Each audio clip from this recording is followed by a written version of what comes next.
In this video, we will look at language and autism spectrum disorder, or ASD for short. ASD is a neurological and developmental condition characterized by lasting and important difficulties in communication and social interaction in multiple contexts. The description of the condition includes problems in social interaction and communication, as well as a restricted repertoire of interests and behaviors, difficulties in the communication abilities, and difficulties in daily tasks and activities. The individuals with ASD often present limited interests, follow stereotyped behaviors, and adhere to repetitive rituals. Nevertheless, because ASD has very broad diagnostic criteria, different ASD individuals show markedly different characteristics.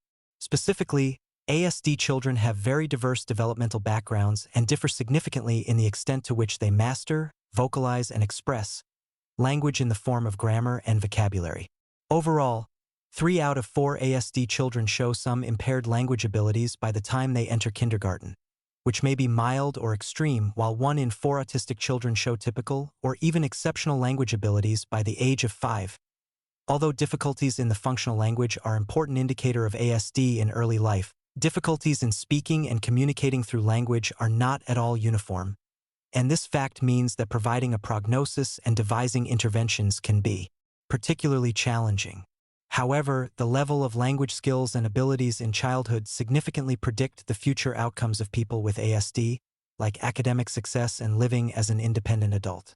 Thus, it is particularly important to gain insight into the variables that affect and cause the heterogeneous levels of language attainment in children with ASD. We will continue with a presentation by Dr. Helen Tager-Flusberg. The title of the presentation is Development and Mechanisms of Language Impairment in ASD. Enjoy. It's my great pleasure to introduce Helen Tager-Flusberg, who comes to us today from the great city of Boston, where she's the professor of psychological and brain sciences and director of the Center for Autism Research Excellence. And her research on autism and other neurodevelopmental disorders explores developmental changes in language and social cognition using behavioral and brain imaging methodologies. She's a member of NIDCD Council and past president of the International Society for Autism Research. Okay, the overview of my talk is I'll start by introducing autism spectrum disorder and then drill down into, 2 words about language in autism. I'm then going to talk about studying high-risk infants in the first year of life. And these are high-risk infants at high risk for autism. I'll then talk about what we see in about early concerns and language milestones that are drawn from the data for our project, but very much reflect what is coming out of other work in this area. I'll then focus then on mechanisms, which is what I largely wanted to address. These are sort of risk mechanisms. And we'll talk about the neural underpinnings of domain general functioning, speech perception and language, and then also potentially maternal contributions to later language and or autism outcomes. Then I'll talk about comparing the studies of early mechanisms and risk factors in autism to those in the extant literature on SLI, and finally come to some conclusions. Okay, let me start by talking about autism spectrum disorder, and I'm going to focus on DSM-5. We now have 2 broad domains in which we identify impairments: social communication, and secondly, repetitive behavior and restricted interests. The communication impairments, the examples that are included in the symptom list in DSM-5 include failure in back and forth conversation, deficits in nonverbal communicative behaviors, and difficulties adjusting behavior to suit various social contexts. And here we could think about communicative or language within social contexts. In addition, in DSM-5, we now need to specify whether ASD occurs with or without accompanying language impairment. So it's clearly acknowledged that not all kids with autism have what I'd call formal or structural language impairments, though they all have social communication or pragmatic deficits. You also have to specify other co-occurring conditions, and particularly intellectual disability. So this is kind of a very fluid graph. Don't write down these numbers. Okay, what you can see here in blue, about 25% of the population don't have language impairment, 45% are language impaired, but they do speak, and about 30%, 25 to 30%, are what we call minimally verbal. They have no or extremely limited functional language. So you can see why we need to do greater specification, and I think we need to learn a great deal more about the characteristics, the language and underlying biological mechanisms that may be similar or different across these different broadly defined subgroups. Just as an aside, to touch on epidemiology, I think everyone knows the rates of autism in the population are soaring, and we see the same kind of huge geographical variation across states, even within the United States. I will point out to Sean that the rates in Utah are extremely high. And everywhere you see very high rates of autism, that proportion, let's see if I can get this to work, that proportion of no language impairment is what's driving the increase today. Okay, developmental profiles, what do we know about this? About 90%, although again, I don't think we have very good data on this, have delayed language milestones. About 20% show language regression. They lose words or phrases in the second year of life. And this regression pattern is quite unique to autism. We don't see this in, for example, specific language impairment. About 25% of children who are quite delayed in language through to the third birthday may still have no words to speak of or phrases, show accelerated language growth in the preschool years, and they can catch up to peers. Every single one of those children is enrolled in some form of intensive early intervention. This doesn't happen spontaneously. The most significant influence of early intervention, which is designed, I mean, most of the kids with an autism diagnosis go into these specialty programs, and we have a variety of intervention programs that have been developed. But basically, the common finding is that what early intervention does is to promote language development, and it's actually pretty unclear that you change very much else. Everything else seems to travel with increasing language development. So what this tells us is that early intervention and later language intervention is absolutely critical for autism. And this is true whether we're talking about comprehensive behavioral programs, such as ABA programs or the Early Start Denver model, or whether we're talking about more focused, targeted interventions that drill down to core ingredients like joint attention. And here I'm just showing you data from two such studies. On the left, this is Jerry Dawson's data from Early Start Denver. The 2-year outcomes here, visual reception or nonverbal IQ and ADOS or social symptoms, we see actually, this is non-significant change, but both receptive and expressive language, we see huge gains compared to a community control group who are also making gains, as you can see. And then on the right, this is data from a study by Connie Kazari, also longer-term outcomes, joint attention, focusing in on training joint attention, leads to extremely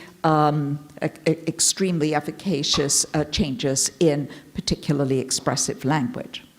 Okay, let me turn now to studying high-risk infants and what we mean by that. And the rest of my talk is going to focus in on this population. So there's been a surge in interest in the autism world in the past decade to study infants at risk for neurodevelopmental disorders. I mean, almost all the work is on autism. There are more than 20 research teams now from around the world. We actually all sort of get together we form a consortium under the auspices of Autism Speaks called the Baby Sibling Research Consortium. And the primary goal of the consortium now is to pool our data so that we have a whole bunch of common measures. And there are now over 4,000 infants in this database. So we can get very good data on what's happening with infants who are high risk, okay? And we define high risk in the Baby Sibling Consortium to those infants who have an older sibling with autism. And everyone right now in the consortium is comparing these infants to what we call a low-risk control. For most of us, that means babies who have an older sibling, but they're squeaky clean. We've screened them for autism and other neurodevelopmental disorders. Now, I just added this line this morning because I realized I needed to say this. Our grant was designed to also compare infants at high risk to autism to infants at high risk for SLI. And we failed, okay? We absolutely failed. We were able, over a 5-year period, to recruit 25 families. Every one of those infants who we did recruit who was at high risk for SLI because they had an older sibling with the disorder, every one of them turned out perfectly fine, no language problems, no nothing. So it's like a dud group for us. And we can talk more about that later in the discussion as to why we failed so miserably. Okay, so one of the things we know, why do we study these babies? Well, we know that this is a highly heritable disorder, and we know that the recurrence risk if you're a younger sibling is way higher. And based on the BSRC database, the figure is about 18.7% overall, but it really divides up depending whether you have a Y chromosome or whether you have a double X. And in white, what you see, these are infants who have more than one older sibling with a diagnosis of autism. So that what you can see here at the highest group is if you have 2 older siblings and the baby is a male, that baby has a 50%, almost a 50% chance. Okay, but it's 18.7% overall. Okay, so what do we know about demographic risk factors? As I've said, males more than females, family history, and the more loaded your family history, the higher the risk, pointing to genetics. Another demographic risk factor, which is parental age, which I think also does come out in epidemiological studies of SLI, but I'll be comparing the risk factors later. Okay. So what are some of the general findings? And I'm really just skimming over what is now well over 100 papers, the first of which was published just about 10 years ago. And that is that autism manifests as a change in developmental trajectories. The onset, when we look at behavior, is very much in the second year of life. And what we see are declines in social engagement, which are very reminiscent then of language regression. So it's regression, we could say, extends to the social domain as a defining characteristic, a change in developmental trajectory. So infants who had good eye contact at 6 and 12 months, we see a decline in the second year. The same is true for social smiles, and vocalizations don't show the increases that are expected. We see slowed cognitive development and especially delays in language and gesture at 12 months, but also patterns of unusual vocalizations even before that at 9 months when we look at babbling, for those groups that are actually seeing babies somewhere between 6 and 12 months. So I think this is an important point to keep in mind, because we all started out thinking we'd see something different about these babies very early on in the first year of life. And the answer is you don't. They look like lovely babies, just like typically developing like the low-risk controls. And it's only the changes in the behavior in the autism outcome infants that in the second year of life that really defines the disorder. So we jumped into this into this venture about 7 or 8 years ago, and my main collaborator is Chuck Nelson from Children's Hospital Boston. And in our project, we see babies multiple times in the lab up until 36 months. And for all of us, 36 months is our major outcome time period. That's when we'll give a diagnosis at 36 months based on a bunch of things, including expert clinical judgment, that this is a child with autism. Okay, we have a lot of behavioral and observational measures. Between 6 and 18 months in our study, we actually send the families home with a camera, and we ask them to send us videos, and they also do online written diaries, and I'll talk a little bit about that. We do some eye tracking stuff with the kids, and we do brain measures, and the focus of much of the talk today will be on how we can use our brain measures to investigate what might be some of the underlying mechanisms. These are measures of brain function, including electrophysiology and near-infrared spectroscopy, and we have different paradigms for the infants, which includes both giving them faces to look at of different sorts, and also language. And just parenthetically, of course, I bring the language and the autism expertise to the project, and Chuck Nelson brings the faces and the infant brain development expertise to the project. We have completely non-overlapping skills. Okay, so let me talk a little bit about what we see in early concerns and language milestones. So this is work of my former doctoral student, who's now Dr. Talbot. She's a postdoc at the Mind Institute. And what she did was she went through all the written diaries, and we asked on the written diaries lots of different questions. Did your kid do something cool this week? What happened? Tell me something nice. You know, just a bunch of general questions. And embedded in there is, did you have any concerns about your child this week? So at 6 months, here's what we found, okay? And for a lot of the slides, you can kind of read them the same. The blue is our low-risk control group. The red is the group of infants who are high risk but did not have autism at 36 months, and the pink are the autism outcome kids, okay?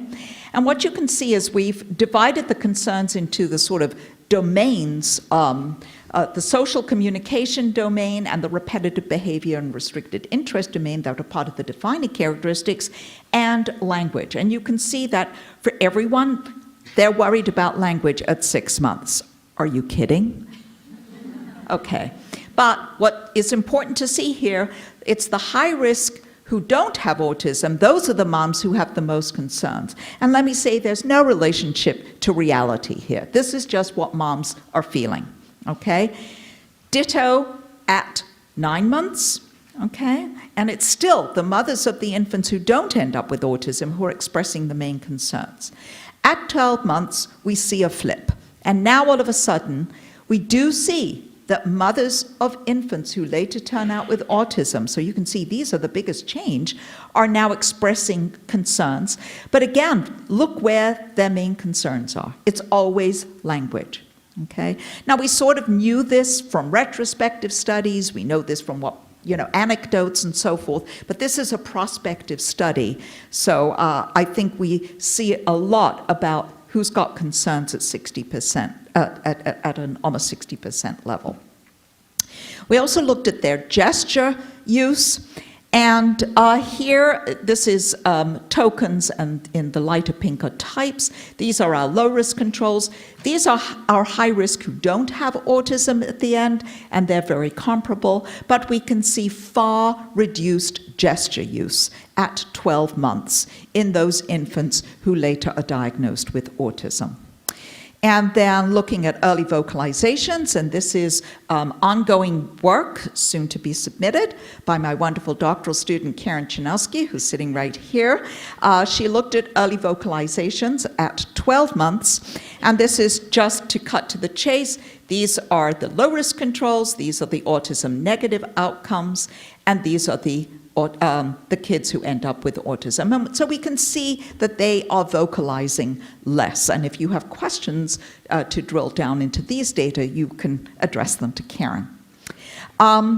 What I'm showing you here are some growth curves that we did of Mullen language scores, and on the left is expressive language, and on the right is receptive language. And this is work from Katerina Stamoulis at Children's Hospital, and she just mapped out the data for us. And what you can see here is in gray are the low-risk controls. This is kind of the aggregate data, but you can see all the variability. And in pink are the high-risk infants. And what you can see here is that there's something happening. They're kind of traveling together quite nicely between 18 and 24 months. But it's in the third year of life that we see the language kind of peeling apart a little bit. They're still in the normal range, but they're really separated out. And I will say that the groups are extremely well matched for socioeconomic and other demographic variables like that. So these infants as a group begin to kind of fall off where they should be on their developmental curves. We could see that this gray curve is what they should be traveling on, and they're peeling apart a little bit. And we actually have some data from, which I don't have time to show, from eye tracking, which suggests the same thing, that language processing by 36 months, we're seeing differences in the high-risk infants, even when they don't end up with autism. Okay, let me talk about mechanisms. This is just to show you for the electrophysiology, we're using a high-density system, the EGI system, and this is one of the many caps we've designed and used for our functional spectroscopy for the babies. We're constantly changing the little caps that we have to design to insert the probes. Okay, I'm going to start by talking about looking at gamma. Okay, basically you could take the raw EEG signal, okay, and you transform it to obtain the power spectrum, okay, and at the low end we see sort of alpha, beta, etc. Anyway, gamma is here in the 30 to 50 hertz range. We're actually now very interested in looking at very high gamma in the over 100 hertz range, because there we're beginning to see some quite interesting things, except that we didn't filter our system to capture the very high frequency range for a lot. So why are people interested in gamma? Well, because it is associated, it's electrical activity in that power spectrum that reflects general aspects of cognition, broadly, attention, working memory, learning, and also language. So it's just one of those kind of pretty important power spectra. And it's involved in integrating information in different brain networks, which is required for complex skills, more broadly defined. The gamma frequencies that we're picking up are actually picking up local circuitry. This is not long-range whole brain gamma frequency. So this is how we collect the data. Well, this is Chuck Nelson blowing bubbles to the baby. Let me tell you, this was just done for the photo shoot. I don't think he's ever done this for a real baby in the study. But you can see the baby is sitting on the mom's lap. You want to try to keep them still. You have to do something. So people refer to this as resting state. They're not resting, okay? It's a baseline EEG, and we collect at least 2 minutes, and it's over the frontal regions, and we looked at this between 6 and 24 months. And the analyses of this were done by a postdoc, actually it was for her doctoral dissertation, Adrienne Tierney. And what you can see here is this is the low-risk controls, and we can see that they start out quite high at 6 months, and there's a change, sort of a decline. We don't really understand the significance other than, you can throw out nice terms like more efficiency, blah, blah, blah. Really, we don't know. And then these are the high-risk infants. And what you can see is that at 6 months, a point in time when we look at the baby's behavior, we see absolutely nothing different about them. And these are high-risk infants, most of whom don't have an autism outcome, and the data look the same with or without the ones with an autism outcome. These babies are different, and they're different very early on, okay?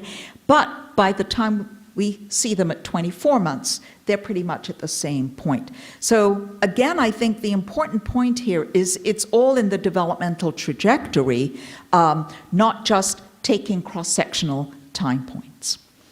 Okay, let me turn now, so that's it for looking at domain general mechanisms in this population.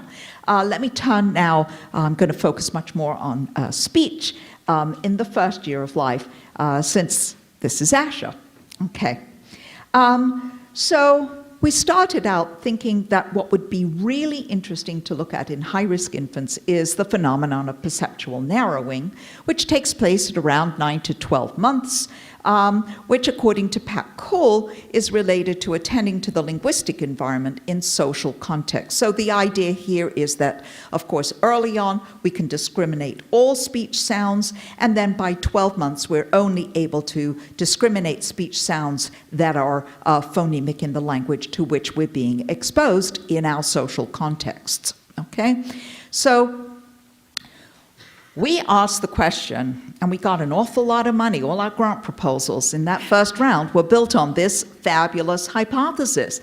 Do infants who are later diagnosed with autism fail to show perceptual narrowing? I mean, it's a no-brainer, right? If these infants are attending less to the social context, they're not going to show perceptual narrowing at 12 months. Maybe they will a little bit later.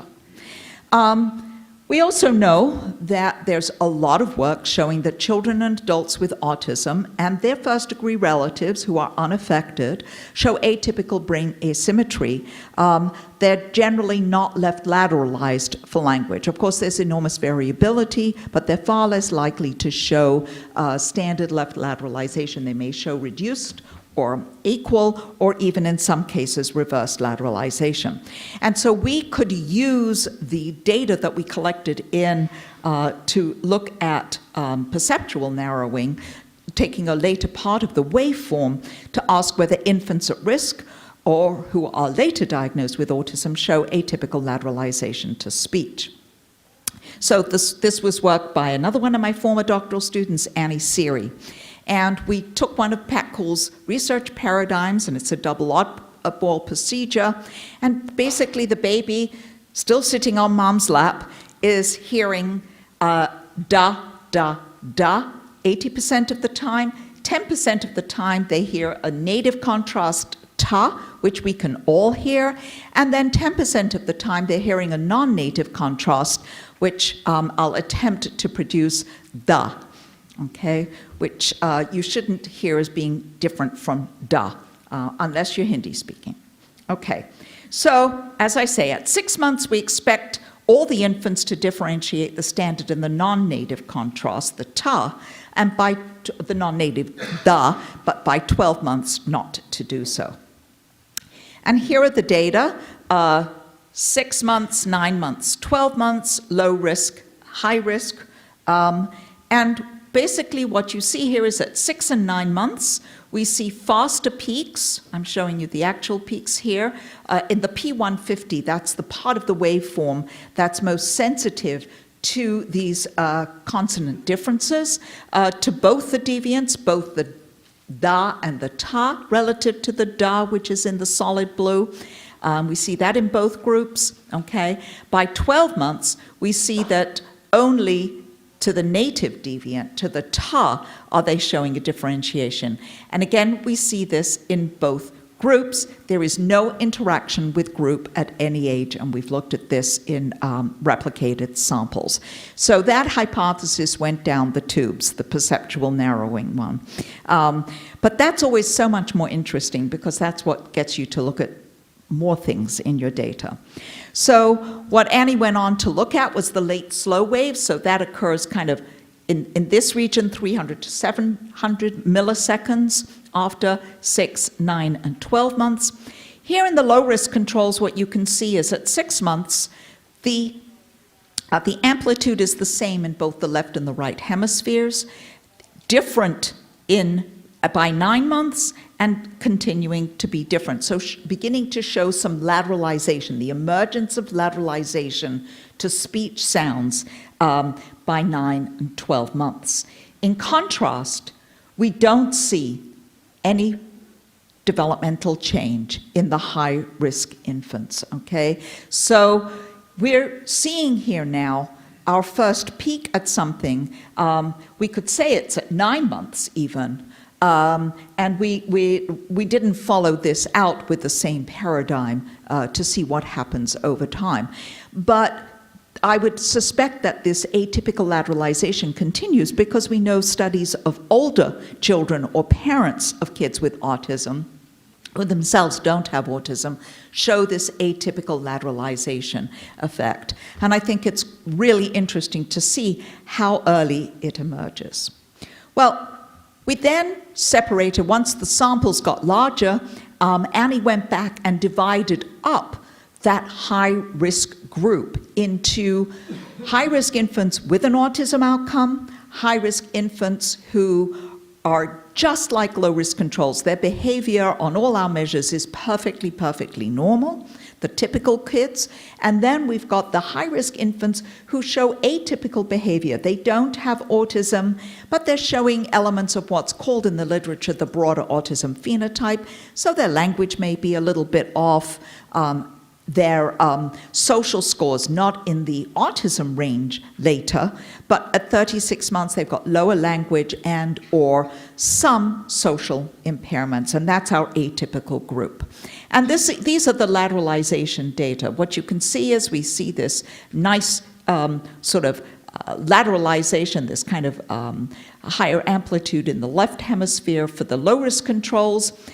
All three of our groups show this atypical lateralization, but it seems to be most extreme in the autism outcome, where they're showing quite distinct reversed lateralization, okay? What's remarkable, I think, is that this isn't traveling with behavior at all, okay? So even in this group, we're not seeing the lateralization effect. So it's one cautionary point, and I'll come to another, which is not everything that's different in the brains of a high-risk infant who comes from a family and is carrying genetic burden for autism, not everything that's different is abnormal, okay? Normality should be defined on the basis of behavior, not on what your brain is doing, okay? And he then went back and analyzed the amplitude of the P150 to the DA, the repeated DA stimulus. Okay, we were sort of interested initially in habituation effects, but we really didn't find it in any group. We looked at this at 9 months. And what we found was, if you look here, these are the low-risk controls, and these are the high-risk, and you can see that in general, the P150 is larger in amplitude. Okay, so we're seeing an atypical response. This is the repeated. They hear this over and over, and every time they hear it, their brain is saying, wow, another DA. Okay, and these infants are like bored with all those DAs because they hear too much of them. What you see here is the amplitude to the deviant, and you can see, so it's not a question of their brain is, saying wow to everything. They're actually the same on those TAs. Here. Okay. Then ask the question, well, what is this enhanced P150 all about? So she looked at the correlation between the amplitude at 9 months and looked at expressive language outcomes at 18 months. And lo and behold, what she found was, it doesn't matter what the amplitude of your P150 is if you are a low-risk control. It means absolutely nothing. There's not a significant correlation. But we find a highly significant correlation for the high-risk infants, whereby the more atypical your P150, the larger the amplitude, the better your expressive language outcome is. So again, this is another example where being different does not mean being impaired. And in fact, for these infants, this may be some form of compensatory mechanism. We don't quite know how to interpret this.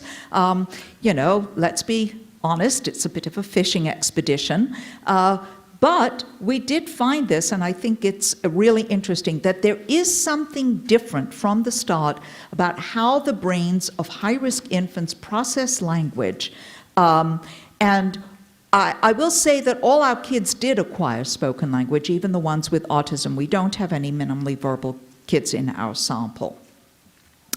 Okay, we then went to look at connectivity in the brain. Okay, this is a hot topic.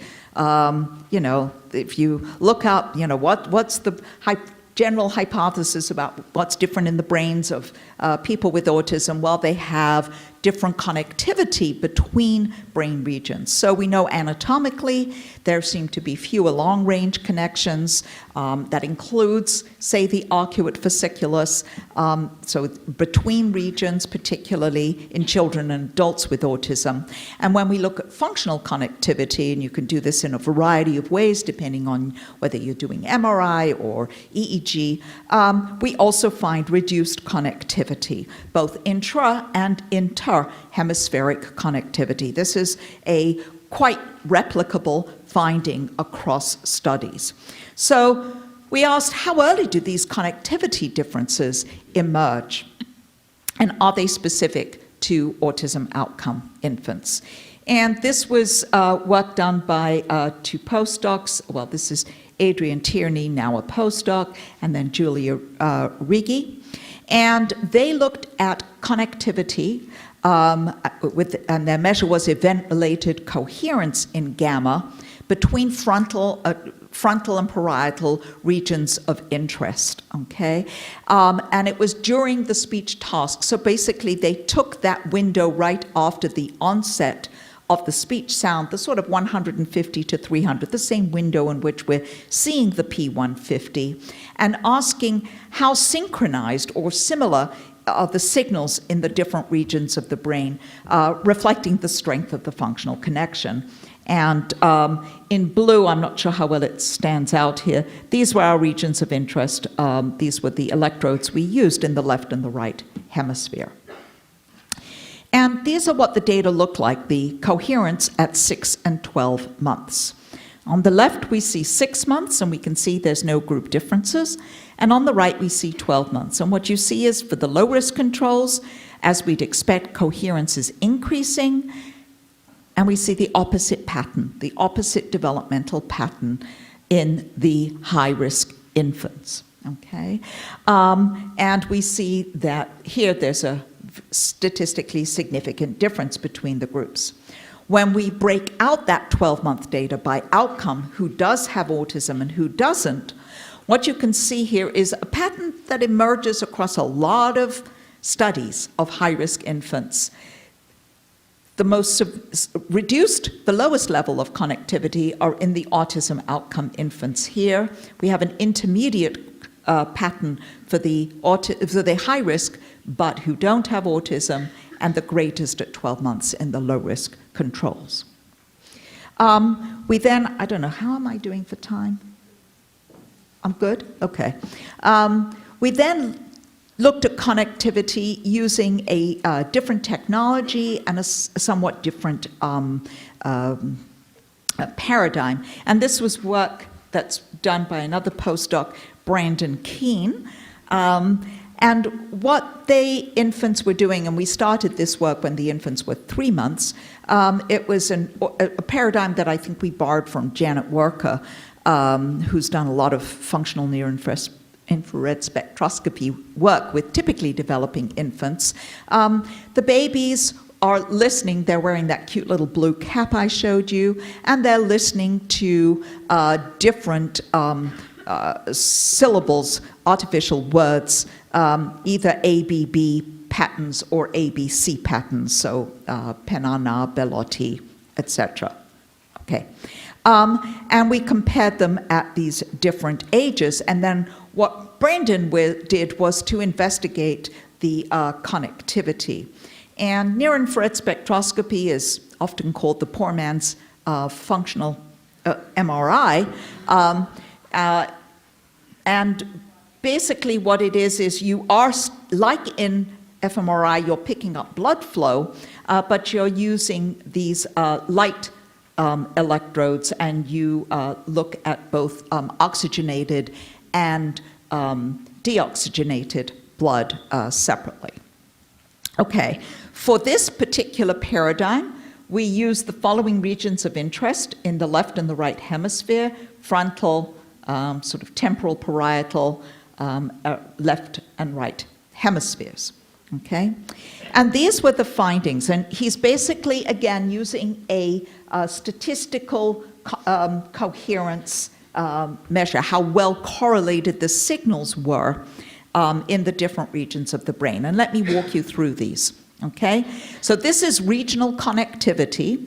And we've got here left parietal, right anterior, right parietal, and here is left anterior. And you see all the different things. And this is 3 months, 6 months, 9 months, 12 months. Okay? No differences. So if the kind of richer the color, you know, it's like fMRI, the more striking the difference between the groups. Okay? And what you see here is that at 3 months, the regional connectivity is significantly higher in our high-risk infants compared to the low-risk infants. And then we see the reverse by 12 months of age.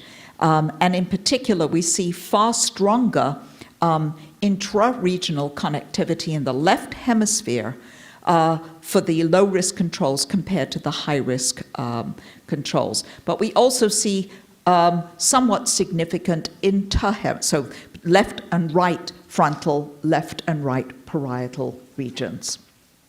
And then when we looked at global connectivity, you can see that pattern where here it's high-risk infants far greater than the low-risk controls, and we see these different developmental trajectories. By 12 months, we're seeing the reverse.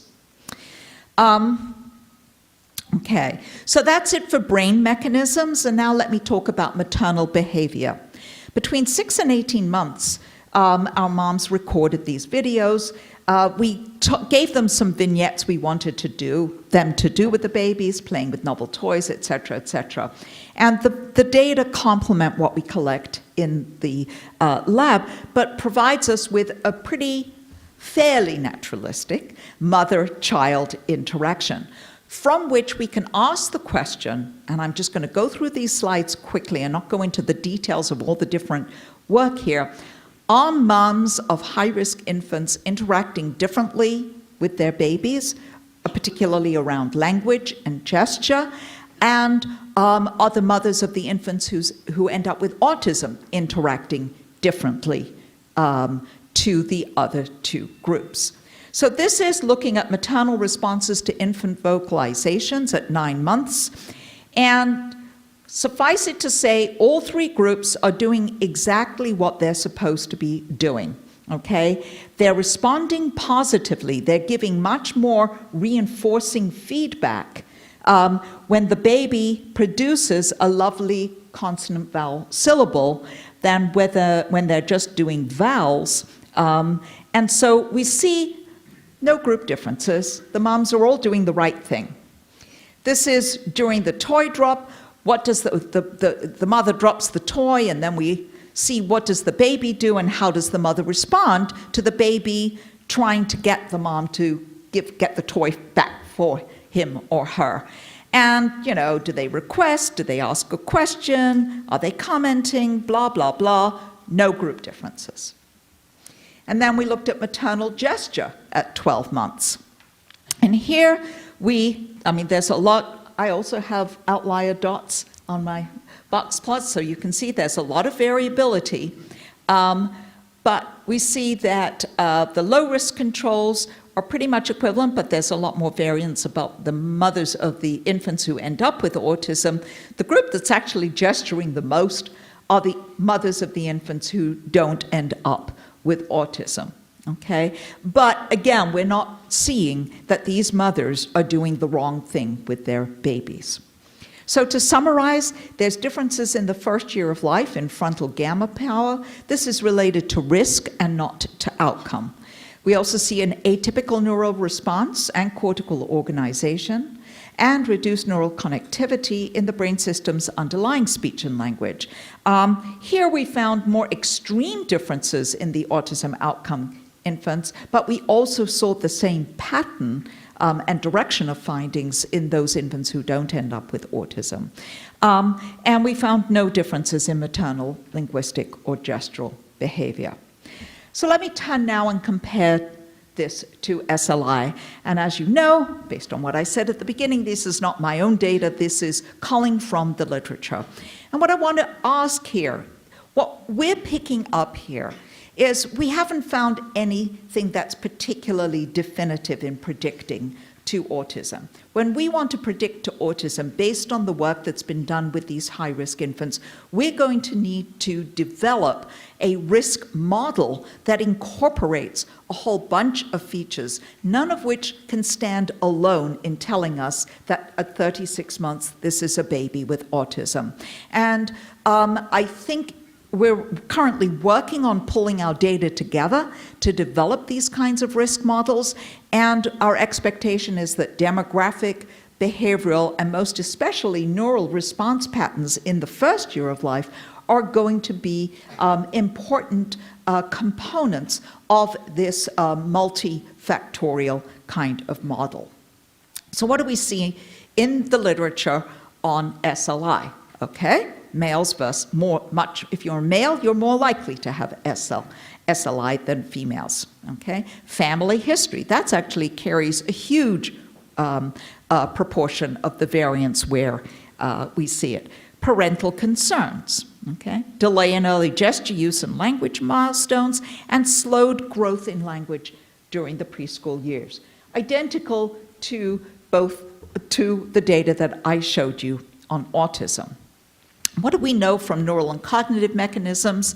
Well, going through the literature, and this was in the reading that I assigned to you, we see lower resting frontal gamma. There's some differences here. Much of this work comes from April Benesic's lab, and there's also a group in Finland who's done some work, but mostly from her work. But in her findings, she found lower between 16 and 36 months, and that was not the age range that we found the biggest differences. Higher rapid auditory processing threshold to tones at 7 months, atypical lateralization of response to tone pairs at 6 to 12 months, delayed mismatch responses to changes in syllable length at 2 months, and that comes out of a study in Holland, delayed mismatch response to changes in word stress at 4 to 5 months, and reduced mismatch responses to tones at 6 months. So, you know, what can we draw from conclusions from here? Well, this doesn't quite capture the kinds of things that we looked at in the kids with autism. Okay, we're not really doing the same things. So, to conclude, what are the gaps and where do we need to go if we really want to understand what are the similarities and differences in early risk markers and developmental trajectories in these two populations? So I think there are many parallels in the risk factors and mechanisms for language impairment, particularly the atypical lateralization and perhaps reduced gamma, more general marker of brain integrity. But our studies of brain development have employed different paradigms and different measures. So we just can't mix our apples and camels here at all. What we really need, I think, are longitudinal studies that do highlight developmental trajectories. I think this has been an enormously productive. It's extremely challenging, I get it. You know, I've aged a lot, more than the 7 years since I got started on this. But I think we really want to know from longitudinal studies, maybe there's something to the difference in April's finding of differences in gamma at older ages that we didn't see in the high-risk autism infants. We don't really know. We need longitudinal studies that may actually tell us whether there are these different developmental trajectories. We already know that autism is a disorder with an onset during the 2nd year of life, that we don't see those patterns in kids with SLI. So it would be fascinating to have brain studies that really did much more parallel work.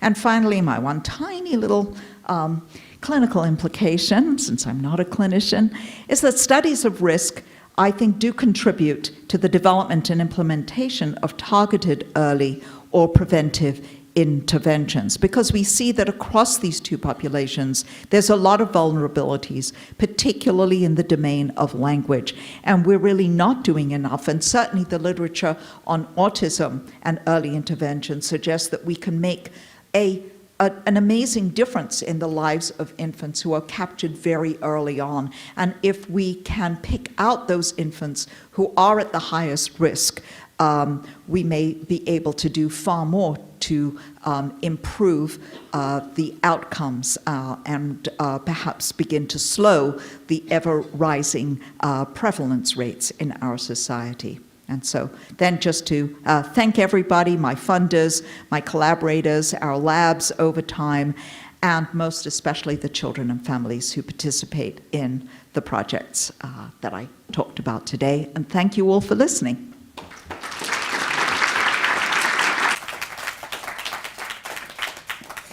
Thank you, Sophie, and thank you all really for inviting me to come and speak here. It's just such an honor to do so, and it's exciting for me to be able to focus a talk now exclusively on the minimally verbal. So I'm going to start with Isabel Rapin, from whom I had way more to learn than I realized, even though our work on language impairment in autism closely paralleled one another for so many years, but I really didn't pay as much attention as I should have over the years. And I just want to give here a couple of quotes, and the second one I'll be coming back. Language disorders of children on the autistic spectrum have much in common with those of children with developmental language disorder. And here, Isabel is referring to the group of kids who do speak, but who are delayed relative to their peers, and in different ways, using different methodologies and approaches. The profoundly impaired expressive deficit, and here I think she means the minimally verbal, is postulated to be at the level of retrieval of the commands for verbal expression.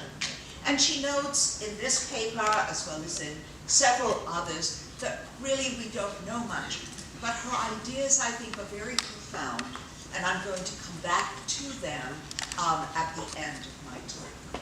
So when we think about language in autism, which, as Lisa didn't note, it's not a core symptom of autism anymore, but we know that it's quite variable. There are about a quarter who don't have a language impairment in structural language. About half do have this co-occurring kinds of developmental language disorders. And today I'm going to be focusing on this 30% about who are minimally or nonverbal. So why is language so important for us to be thinking about, even though it's not a core symptom in autism? Well, language is the primary means by which we do connect with other people, and how we understand other people and what's going on in their minds. It's a major tool for learning. Once children acquire language, that is the way they learn. It's the key to self-reflection and self-regulation. And when you have good language skills, particularly as a child or adult with autism, you can use language to compensate for other cognitive or social systems that may be impaired. And importantly, it really is the single best predictor of future outcomes. We here think about it as a predictor for autism, but actually for all of us, language is the single best predictor. So I started this journey actually going back when I didn't really think I was studying minimally verbal at the time. I had an ongoing study of 160 toddlers, which I was doing with Alice Carter back in the day. And Rhiannon Leister came and was looking for a summer research project and decided, let's look at behavioral predictors of language in this large group a very large group of toddlers who were basically 2 when they entered the study. And we investigated a whole range of predictive variables, behavioral predictors, that we had different measures for these, and these had all been identified in the literature. Imitation, gesture, play, joint attention, nonverbal cognition, motor skills. And in fact, what you can see here is all of them. All of these behavioral factors correlate with both receptive and expressive language. But what we found was that when we did multiple regression analyses, the gesture was the single highest predictor of language. Gestures and important communicative gestures are an important precursor. They actually entail joint attention, and also motor skills are involved. So gesture, in some way, these are not sort of uncorrelated or completely independent variables. And we think gesture turns out to be the most predictive because it combines several of them. And then what I did was to go back now and ask, well, when I looked at those 160 toddlers, some of them did make significant gains over time, but some of them did not. And I wanted to know what really differentiated at the age of 2 who would make gains over the course of the next 2 years and who would not. So selected this group of 50 children retrospectively, 25 of whom did make gains and 25 of whom didn't, and asked what were they like at the age of 2. Importantly, there were no differences in their age, in how many males, so there was not a sex difference in who made gains, or in how much intervention they were receiving over the course of that 2-year period. But these were the variables where we did find differences: nonverbal IQ, motor skills, the Vineland social, which is kind of pretty general measure, and imitation. And I'll be coming back to imitation later, and the other variables here later in the talk.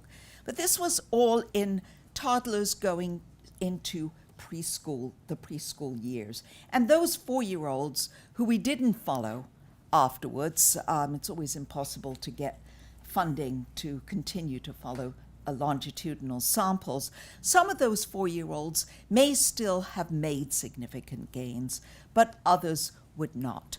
And we don't know in that sample who, but we tend to think about the minimally verbal as the group who, by the time they're entering school or kindergarten, are still minimally verbal. So who are they? Well, they're a highly heterogeneous group, Just because we identify them as a subgroup based on their expressive language, they're enormously variable. There's no single set of defining characteristics. We've looked at comorbid psychopathology and comorbid medical conditions. They all have multiple ones, but they're different from one child to the other, and certainly etiologically, though it is estimated that a pretty significant percentage will have identifiable genetic mutations. It is a significant challenge to assess them, Current measurement tools really don't have much in the way of known validity or reliability. And so when we embarked on this journey to really study this minimally verbal group, we focused quite a bit of effort on developing those approaches to how we could assess them. Based on work done by Pickett and his colleagues from Hopkins who combed the literature, you can start speaking after the age of 5. It's rare, however, and almost every case in the literature was, they started speaking after 5, well, it was, though, before the age of, by 7. And there's only one case after puberty, and that's exceptional on lots of grounds. But as Sophie noted, there's really almost no research on this group. I want to highlight here, this is based on our current sample, quite a large cohort, that although you can see here their expressive vocabulary, this is parent report number of different words, is pretty much centered around 0 to 10, you can see that their receptive vocabulary is much more broadly distributed. And there's a lot more variability there. And I'll note here that Isabel Rappin comments repeatedly that receptive skills really do differentiate different subgroups across the autism spectrum in terms of their communication disorder. So we were very interested in and worried about how do you assess receptive language, and this is work with my colleague Daniela Plaza-Square, and this is kind of where we started to figure out what are the best methods. And so we had about a sample of about 20 children and adolescents, and we compared a bunch of approaches, both standardized and experimental. And we had the ubiquitous PPVT, even though, of course, some of the kids don't even achieve a basal on this standardized test. We had a parent report word list, a vocabulary interview of receptive, eye tracking, where we're looking at how they respond to spoken words in a completely you don't have to understand any instructions to do the task. You don't have to say or even point. We just use their eye gaze. A touch screen computer responding to spoken words. And then as another standardized measure, we put in the Vineland communication subscale, but unlike the other measures, this doesn't just tap vocabulary. We worked very hard at adapting testing approaches and creating environments in which we could optimize the performance of our participants. So both for the eye tracking and the touch screen, the participant would see two pictures and they'd hear a word, look car, and we'd either see whether the child touched the car on the screen or whether they gazed longer at the picture of the car while it was still up there. I'm just showing you here, we know nonverbal IQ can be very low in this group of minimally verbal, and it was quite variable in our population. But what I'm highlighting here in blue and red, we see the Vineland receptive communication and the Peabody scores. And in black, we see their nonverbal IQ scores on the Raven's matrices. And you will see that across this group of younger children, and the data look exactly the same for the adolescents, in every one of them, their nonverbal standardized standard score is significantly higher. So it's not just about IQ, okay? Even though you will still see many people saying this in the literature. We did validate our experimental measures. They correlated significantly with the Peabody. The Vineland didn't, but that's not a vocabulary measure. But I think the most important point that I can make here is that there was individual differences in which method did the best job in assessing language in each of the 20 participants. It's a small sample, but the variability even within that was important. So one child might show they understand words through eye tracking but not touch screen. Another child, their eye tracking data may not be systematic, but their touch screen and their Peabodys might be.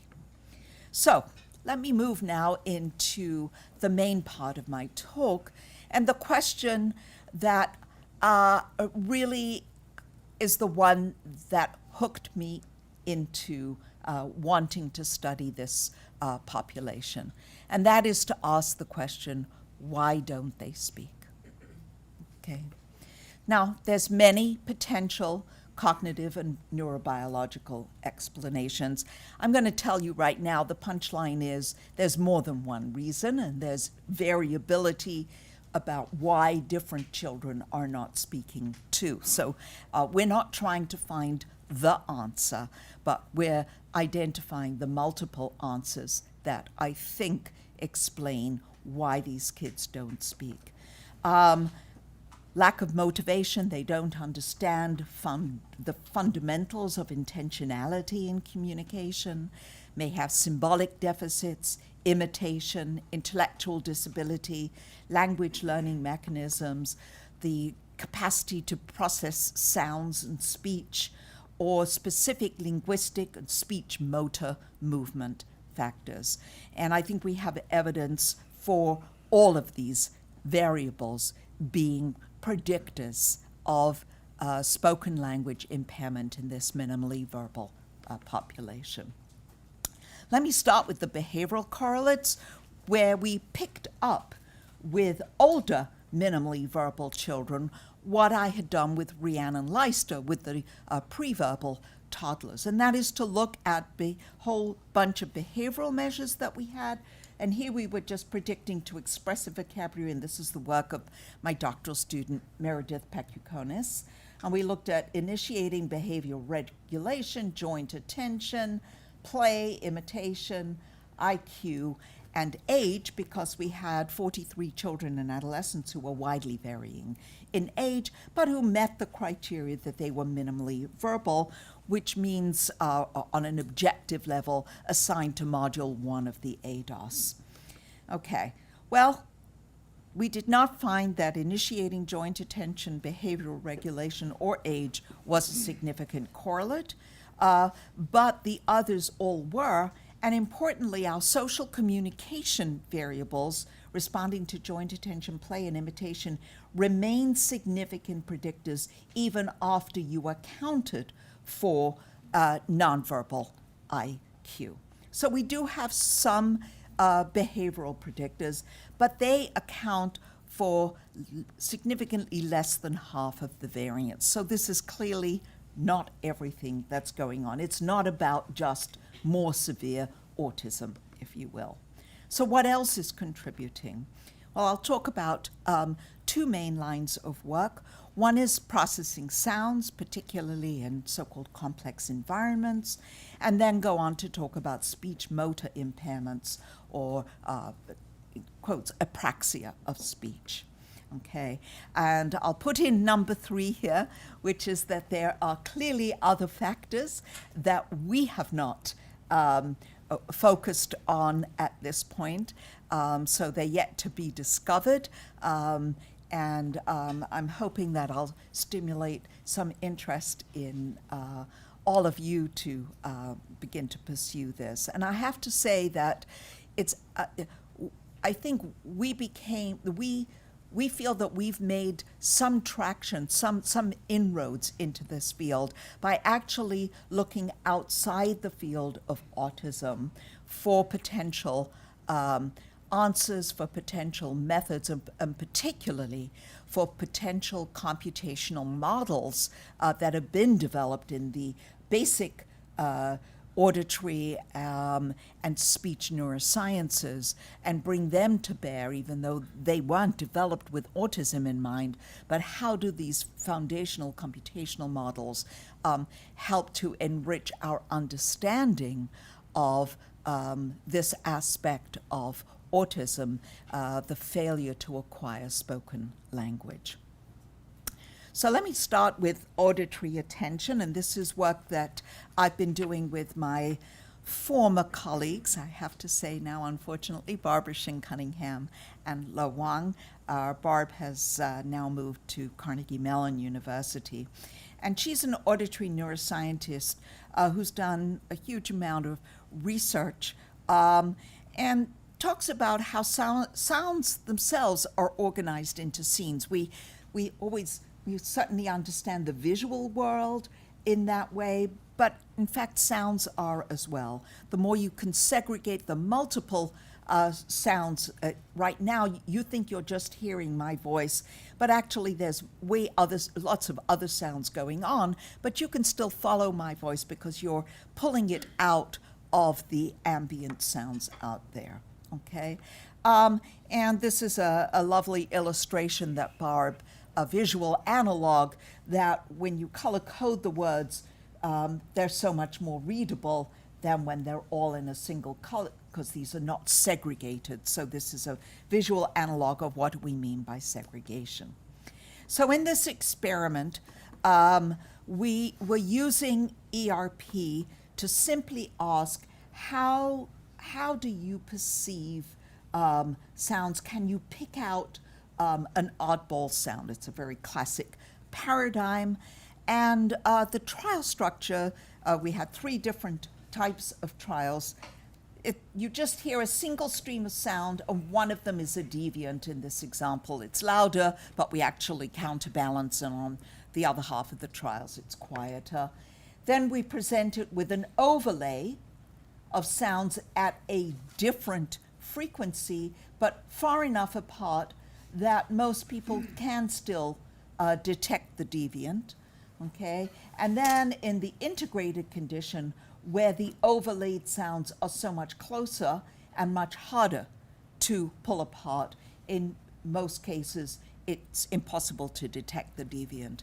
Now, many of these kinds of experiments are done using psychophysical methods, and you ask a participant to listen carefully and press the button when they hear the oddball sound. Well, sorry guys, you can't do that with minimally verbal. Everything we've done, we've had to adapt the methodology. And so we've adapted it, and other people have done this, where you simply do it as they're listening to it, and the detection is done using event-related potentials. And what you see here here's Emily, and she's actually watching her favorite movie, Frozen, while it's on a silent movie, of course, while the sounds are playing in the background. And we did this experiment with 3 groups of adolescents, typical verbally fluent and minimally verbal. And here are the findings. The blue is the detection of the deviant in the oddball condition. The red is detecting it in the integrated condition, and we're looking at amplitudes here. And this is in the segregated condition.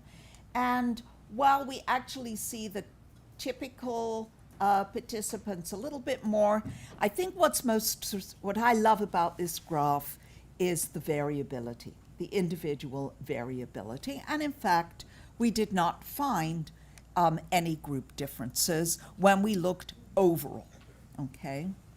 But what we were most interested in is question of, is there any functional significance of being able to detect the oddball in this segregated condition, especially in the kids with autism. And so we looked at the relationship to the Peabody, to receptive vocabulary, and we did not find a significant correlation for the typicals, for the verbally fluent, but we did find a significant correlation in the minimally verbal. So in the segregated condition. So the ability to detect sounds in a noisy scene is associated with better receptive language, but it did not track with expressive language in this group. Of course, expressive language, by definition, is very truncated in a minimally verbal sample. So some of the variability that we're seeing in this population is certainly related to just very foundational auditory attention skills. And let me move on now to the second class of explanations that we might have. And this is getting at the question of, and the idea's sort of been bandied around for a long, long time, that kids with autism have, or some of them have, childhood apraxia of speech. And this has been looked at both in verbal kids as well, but not really in minimally verbal, interestingly enough. So there's a definition, is speech movement precision and consistency are impaired in the absence of neuromuscular deficits. That's the ASHA definition. And by saying it's not neuromuscular, it's not a question of low tone at the peripheral. This is a central disorder, and it's considered to be very rare. And when Larry Schreiberg has looked for evidence using pretty sort of consistent and reliable and valid tasks to measure childhood apraxia, he has concluded that in verbal kids, they don't have the prosodic impairments, for example, that are characteristic and are not a kind of form of childhood apraxia. But nobody's really looked at this. I mean, it's kind of a challenge. How do you look for childhood apraxia? You've got to have some speech to be able to identify it. But my former doctoral student, currently my postdoc, soon to move on to an even more illustrious career, Karen Chinowski, has really taken this on full force. To ask the question, do some minimally verbal kids also have this co-occurring CAS? Okay, so in a pilot investigation, we've been collaborating with Gottfried Schlaug, who's doing a really intriguing intervention with minimally verbal children called auditory motor mapping training. And so what Karen did was to take 38 children who'd participated in that study, and the criteria for entry is fewer than 20 words, no phrases, but can repeat at least 2 speech sounds. So they don't have much language, but they are able to repeat speech sounds. And as part of the treatment study itself, they get these 2-syllable words, and they have many opportunities to repeat it. And it's because you have this opportunity to repeat that you can get some of that variability, that each time the child says the word, their precision is different, and that's core to the definition of CAS, okay? And then you just count how many signs of CAS do you see. And these are the signs that Karen looked at that were developed by Eugenie Siegel and Jordan Green and their colleagues. And I won't go through all of them, but they're, a good speech scientist can detect these. And here's what she found. She found that if you use the diagnostic criteria for that Eugenie Siegel, had at least 5 different signs from that list, shown at least once on any word. Almost every child in this sample actually met this criteria.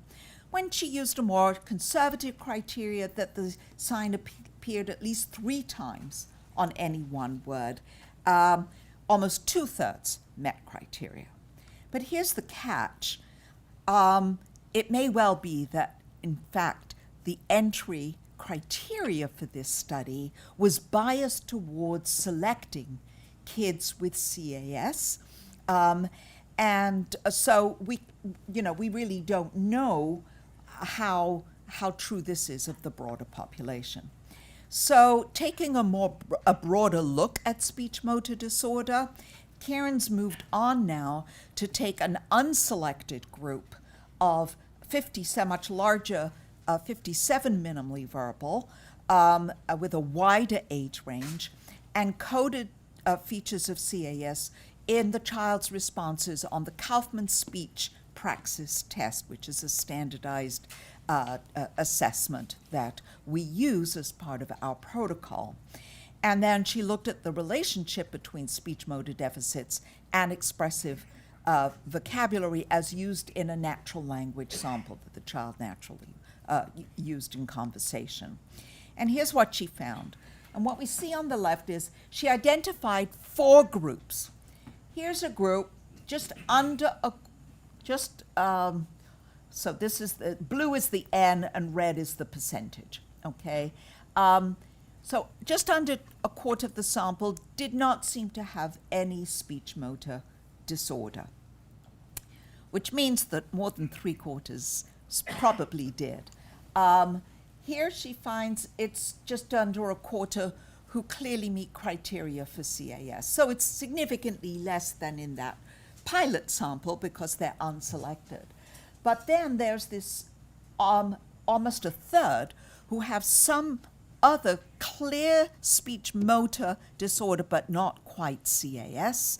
And then there was a significant group who didn't produce enough speech for her to even be able to code, were they showing those kinds of distortions that are signs of CAS. You have to have some speech to do that, and they didn't have enough. And we might want to assume that their speech motor disorder is so severe that they can't even produce a minimal number of words. Okay, so, and then what she found was that about a third of the variance, which is pretty high compared to the other kinds of multiple regressions I run, in expressive vocabulary was accounted for by speech motor ability, and that's across the whole sample. So, so in this group, clearly their expressive language is severely, the majority but not all, limited by a speech motor impairment. And I'm going to end now. I don't remember, I haven't kept track of time, so, and I can't see you over this. I'll just talk a little bit about what might be the underlying mechanisms. And this is work that we have been valiantly trying to do with my colleague, Frank Gunther. And that is to peer inside the brain, okay, of minimally verbal kids and adolescents. And of course, I don't need to tell you that the challenge has been to be able to obtain even decent quality data from this population if you are not going to sedate them, which, you know, in theory we could have, but in practice we did not. Okay. Now, Frank is a world-renowned computational neuroscientist who has developed probably the most sophisticated computational model of speech production. And I'm not going to go through it all. It's called the DIVA model. And there's both feed-forward and feed-backward. You can see it's a very complex network that's involved in speech production, something we all take so completely effortlessly, okay, but is not in the least bit in that way, okay. He was particularly interested in this connection, in the feed-forward system between how do you take the representation of what you are going to articulate and turn that into the speech motor movements themselves. So this is a very important tract. It's highlighted here in orange, okay, connecting the supplemental motor area with, in the left hemisphere, with the ventral premotor cortex. And what they found in an early study, but this was all verbally fluent individuals, but with variable levels of fluency. So they're verbal, they're linguistically okay, but their fluency varied. And what Piva and Frank and his students all found was that using DTI, they found that this tract was more impaired, was narrower than in the neurotypical comparison group, which I think you can probably just even see by the naked eye, but of course analyze statistically. So I will say this, as the criteria for reasonable DTI data have become more stringent, and this sort of happened over the course of the 6 years we were doing the study. You know, when we began, I think they said, well, if the kid doesn't move 5 millimeters, we'll be okay. And so we did that. Oh, no, now we're down to 2. No, now we're down to 1 millimeter movement. And then we threw up our hands and said, well, that's it. We haven't got anyone that we can do DTI with. But we did get a few minimally verbal adolescents in the scanner to do a word production task. And the task is totally tailored to the words the child could name. So they don't have to have a lot of words. But if they see a picture of a ball and can say the word ball, and we train them to do that, then we put them in the scanner and we collect fMRI data. And we've done this, of course, with some controls and with, these are verbal adolescents with autism.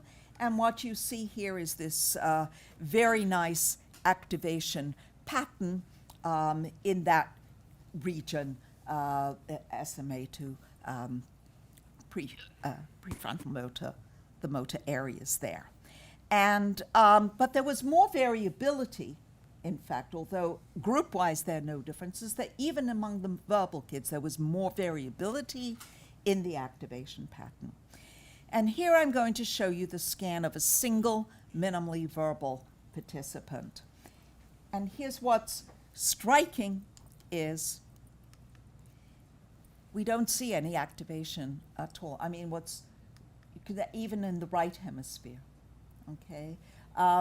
And what instead, I think there's significantly more activation in the posterior regions. So they're able to produce a few words. These are still minimally verbal, but they clearly are relying on fundamentally different underlying mechanisms, and their whole speech production network seems to be distinct, except, of course, I'm only showing you an N of 1 here.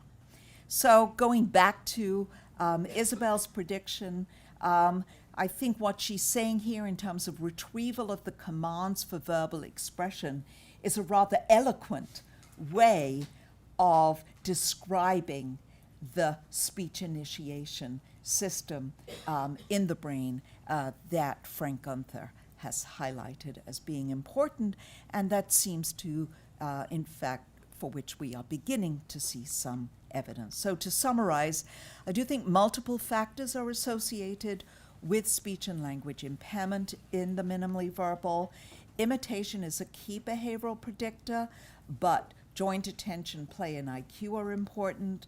There's poor sound segregation in some adolescents, signs of CAS and severe speech motor impairments, as well as in the neural mechanisms that underlie speech initiation. So where do we go from here? Well, there's lots of uncharted territory. I think we need to continue to search for the neural bases of the profound deficits. I think being guided by these kinds of computational models is an excellent direction to take. I don't think we should be giving, I didn't talk about the treatment research, and there are some very promising lines of treating and showing improvements in language in kids over the age of 5. We must not give up on treating them. Most of these kids are not getting any speech and language services at all. They say, well, not speaking at 5, that's it. We'll try something else. And I think we need to be focusing on building interventions that map onto the specific profile of impaired mechanisms that I've talked about today and others that are yet to be discovered. This is truly a group for which personalized approaches to intervention are going to be the key to improvement. I suppose a little bit of information about me. I'm a lecturer in psychology at Lancaster University, and I conduct research exploring the effects of autism spectrum disorder on children's development of language and communication skills. And that's what we're going to focus on in today's webinar, differences in children's ability to learn words, learn language across typical development and autism. So let's begin with some background context. Autism spectrum disorder is a neurodevelopmental disorder characterized by difficulties associated with social communication, interaction, as well as repetitive and restricted behaviors and interests.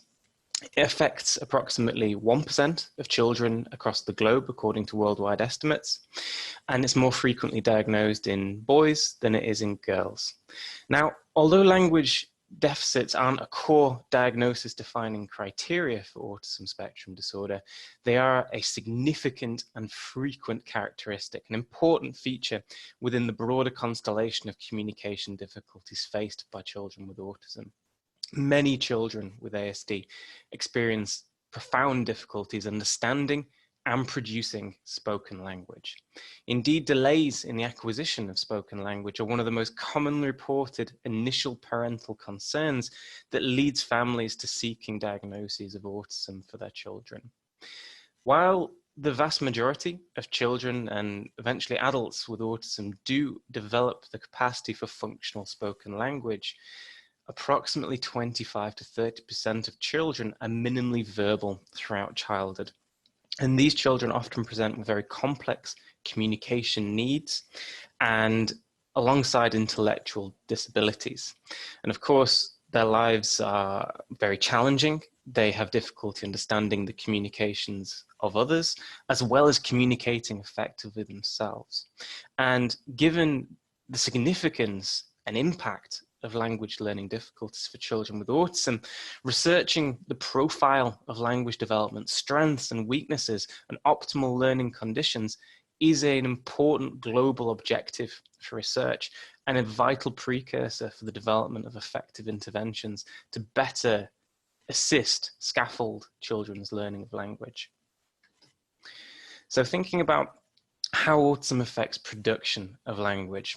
Whereas typically developing children utter their first words between around 12, 13 months of age, the first words of children with autism are often significantly delayed, 38 months on average, and around 30 to 50% are speaking in phrases at 4 years of age, which of course is a very common linguistic milestone in typically developing children.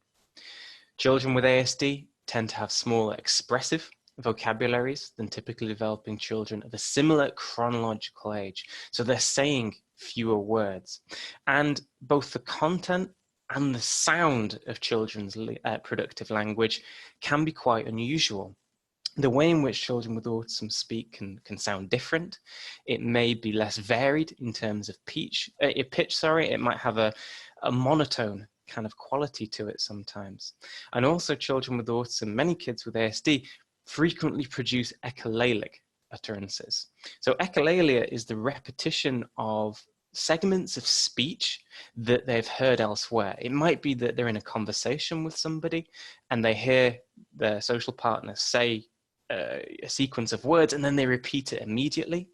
Or it might be a section of script from a TV show or a favorite film that they've heard that they repeat over and over.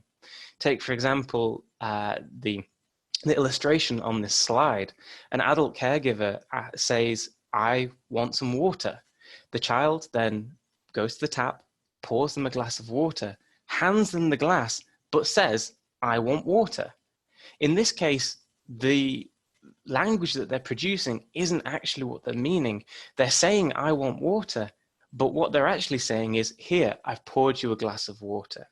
And this is a good example that echolalic utterances might have communicative meaning for children with autism. They're not necessarily a bad thing. They might be an important means for the child to communicate. And also, they can provide time for children to process. They might repeat what's been said, giving them a window of opportunity to think about the meaning of what's required and the way in which they should respond. So as I've said, echolalia isn't a bad thing necessarily. Thinking about comprehension, most children with ASD understand fewer words than similarly aged, typically developing children. And the profile, the relationship between language production and comprehension is quite unusual in autism. About 30% of preschoolers with ASD show a linguistic profile characterized by almost equal receptive and expressive language abilities. And this is unusual because in typical development, receptive comprehension abilities significantly outweigh, they're significantly more advanced than productive abilities across every symbol system you can think of, whether that be understanding symbolic gestures, understanding language, understanding pictures, models, maps, so on. They're much better at understanding these symbols than they are at producing them themselves. So the fact that comprehension and production are almost equal in autism demonstrates or indicates that language comprehension and receptive skills are relatively more impaired than expressive abilities. And it's often observed that children with autism will say quite a wide variety of words without necessarily understanding what they mean. Now, across the autism spectrum, an important characteristic of language comprehension difficulties is challenges associated with understanding pragmatics.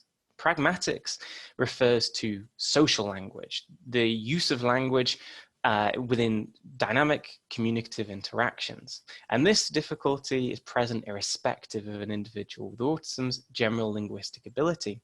You can have people with autism that have excellent language skills, commensurate with their chronological age, or you can have minimally verbal children. And this difficulty with pragmatic language is common across those populations. And this manifests in difficulties understanding non-literal language, or rather the literal interpretation of non-literal language. Figures of speech like keep your eye on the ball or that's cool may be interpreted very, very literally. And this kind of difficulty has been associated with difference in understanding theory of mind. And theory of mind is the awareness that the self and others have mental states. And these mental states can differ from one another. They can differ from reality. So it's quite understandable, I suppose, that if you're a person that has differences in understanding others' mental states, then this could lead to challenges understanding communicative intent when people are speaking non-literally. So, having briefly reviewed the structure of language in autism spectrum disorder, we can move on to a question that drives my research that we'll focus on for the rest of this webinar. And that's whether delays in language development in autism are caused by differences in vital word learning mechanisms. And we're going to cover two different kinds of word learning mechanisms. We're first going to think about speech preferences, and then we're going to move on to processes that support children's acquisition of semantic meaning. So beginning with speech preferences.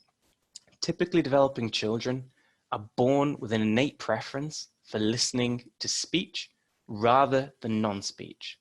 And they're particularly keen to listen to infant-directed speech. Now, infant-directed speech is a very special way of talking that adults spontaneously shift into when they're talking to infants. They also talk in this way when they're communicating with pets, funnily enough. And infant-directed speech, it's characterized by differences in pitch. It's often more high-pitched. It often has a sing-song type quality to it. And it includes redundant indicators of grammatical structure, and it facilitates word segmentation. It's also a lot slower. So the very way in which we speak to children, to infants, helps them to identify different words within a speech stream and to help them disambiguate meaning. Now, when infants are born, they have an incredibly diverse auditory perceptual system, to the extent that they're often referred to as the universal listener. And what that means is that an infant who's born into any country, any culture, has the capacity to discriminate non-native speech sounds with the same degree of accuracy as native speech sounds up until around 8 months of age. Now, by this point, 8 to 10 months, the ability to discriminate non-native speech sounds diminishes, whilst their ability to discriminate native speech sounds is retained. And what this tells us is that the process of listening to one's native language actually tunes the auditory perceptual system to better discriminate the sounds that it's hearing on a daily basis.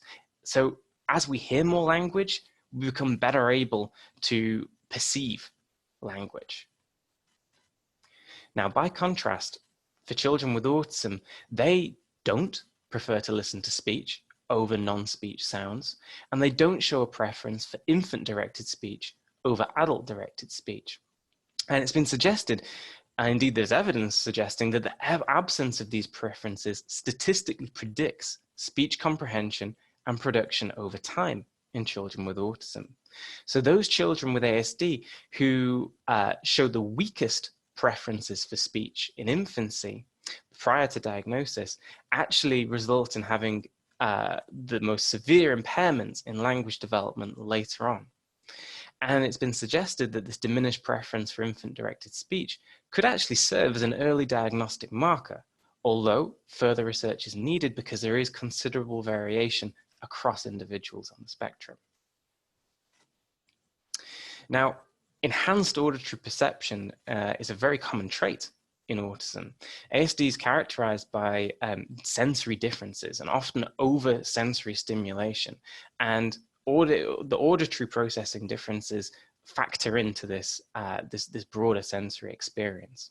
Children with autism have increased accuracy on categorizing speech sounds, pitch, non-words, pure tones, lexical tones. They have enhanced auditory discriminability.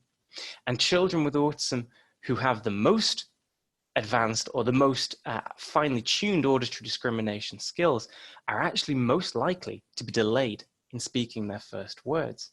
And what this could suggest is that delayed language acquisition may actually result from the auditory perceptual system's failure to specialize in processing one's native language in infancy. So whereas in typical development, the process of hearing one's native language tunes the auditory perceptual system to discriminate those sounds, that process doesn't seem to be occurring for children with autism. They retain this finely tuned ability to discriminate non-native speech sounds and indeed sounds that aren't actually speech. And this could impact their ability to learn the meanings of words. So moving on to word learning mechanisms specifically. Words are verbal symbols that underpin everyday communication. So it's absolutely vital that children are able to understand and utilize their meanings if they're to navigate the social world. And given how early and how apparently effortlessly typically developing children acquire and start using language, it would be rational to assume that this must be a fairly straightforward process, but it is deceptively challenging. Infants, of course, when they're first born, they don't have any language, and they're born into a world that is rich with language. They are absolutely immersed in language.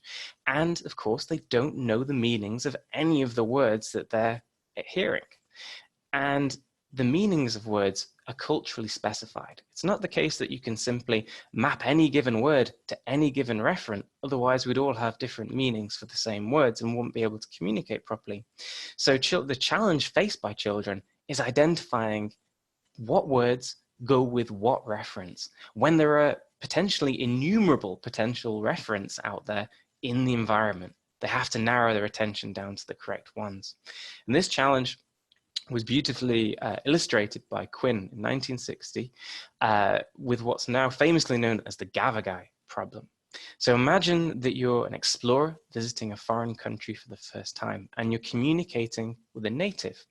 And whilst you're conversing, they point into a field and they say the word Gavagai.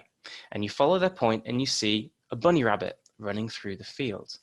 So what does the word Gavagai refer to? Well, your first instinct might be to think, well, it refers to the bunny rabbit. And indeed, that will be a logical and plausible answer to this solution, to this problem. But Gavagai could refer to lots of different things. It could refer to the bunny, but it could refer to running. It could refer to furry, brown. It could refer to food, or it could refer to the field or any other potential referent in this visual scene. It's really difficult to know.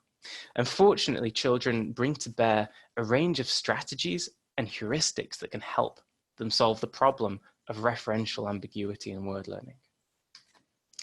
So the process begins, having identified a new word in a speech stream, it begins with identifying the word's meaning. And this can occur over different timescales. It can occur sometimes in the context of the naming event. The moment the word is heard, sometimes it's possible to utilize social cues and environmental cues to figure out accurately the word's meaning. And this is called fast mapping. But sometimes fast mapping is not possible, and disambiguation of word meaning has to take place over time, over multiple occurrences and encounters with the word. And this is called cross-situational mapping. And either of these two routes results in the formation of a word-referent relationship, the first stage in word learning. Now, one way in which typically developing children get to the bottom of referential ambiguity that helps them identify the meanings of unfamiliar words is through the use of social cues. Speakers often orientate themselves towards the things that they're talking about, and typically developing children are very sensitive to where people are looking. They develop the ability to follow gaze, gestures, effect, engage in joint attention very early on in development, and they spontaneously refer to these cues when they hear people speaking, and consequently they tend to map unfamiliar words onto the objects that are the focuser of a speaker's attention. This was classically illustrated in a study by Baldwin in 1993, where an experimenter and a child both held unfamiliar novel objects. Now, the experimenter waited until the child was looking at the child's object before looking down at their own object and issuing it a novel label. Modi, for example. Then the child was tasked with identifying the reference of this novel word, which is the Modi. And across the sample of typically developing children, it was reliably shown that they spontaneously consulted the speaker's direction of gaze and mapped the novel word onto the experimenter's object, rather than the object that they themselves were holding at the time and were looking at when they heard the word. They knew that it was important to consult the speaker's referential intent. Now, another way that typically developing children identify word meanings is through their understanding of how language works. Their mapping is guided by linguistic assumptions. So they use their existing knowledge of words that they have in their vocabulary, and this can help them figure out the meanings of other words. And one of these linguistic assumptions is called mutual exclusivity.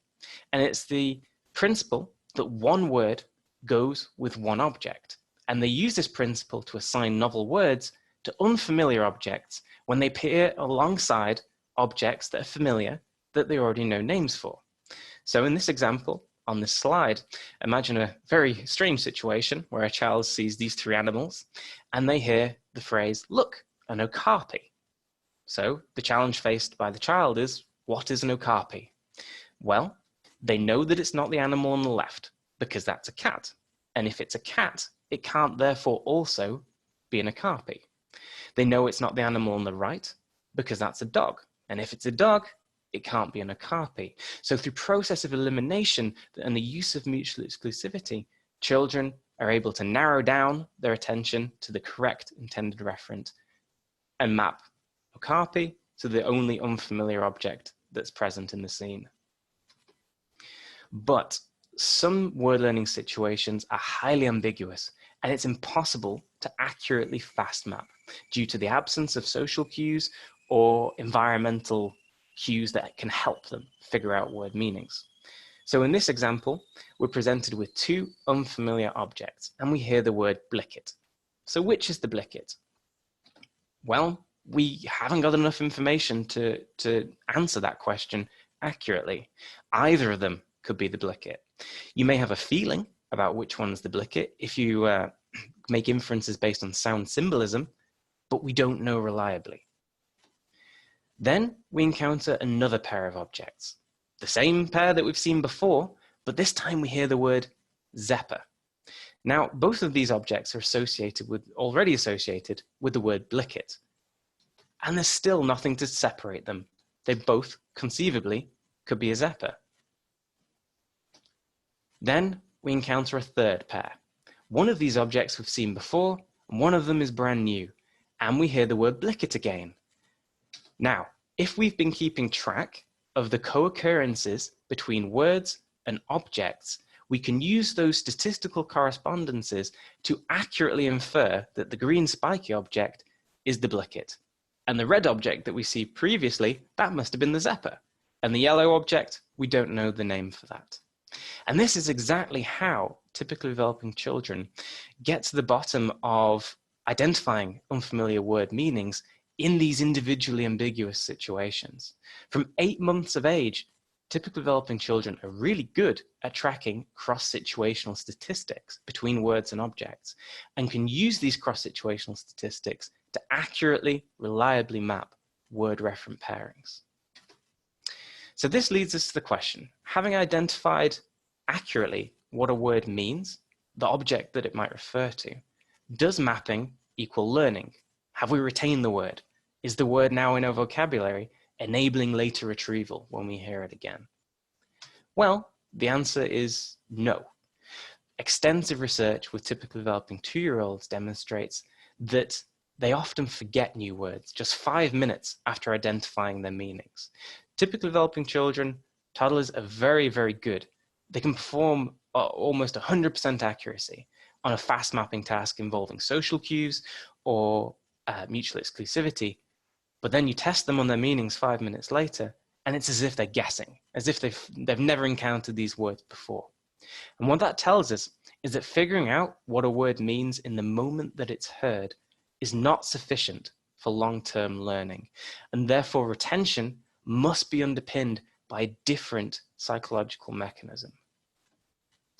Now, word learning and flexible use of language in general also involves generalization of words across contexts to previously unseen and unlabeled reference. If we had to hear words associated with their reference every time we heard them, language learning would take ages, and we would be unable to infer the meanings of objects that we've never seen before. We wouldn't know what their names were. And of course, that isn't how language works. Children are very good at guessing the names of objects that they haven't heard labeled through rules governing generalization. Now, many of the words that children first acquire in their vocabularies are basic nouns that refer to categories. And these categories, these words, they don't just refer to a specific exemplar, but they refer to groups of things.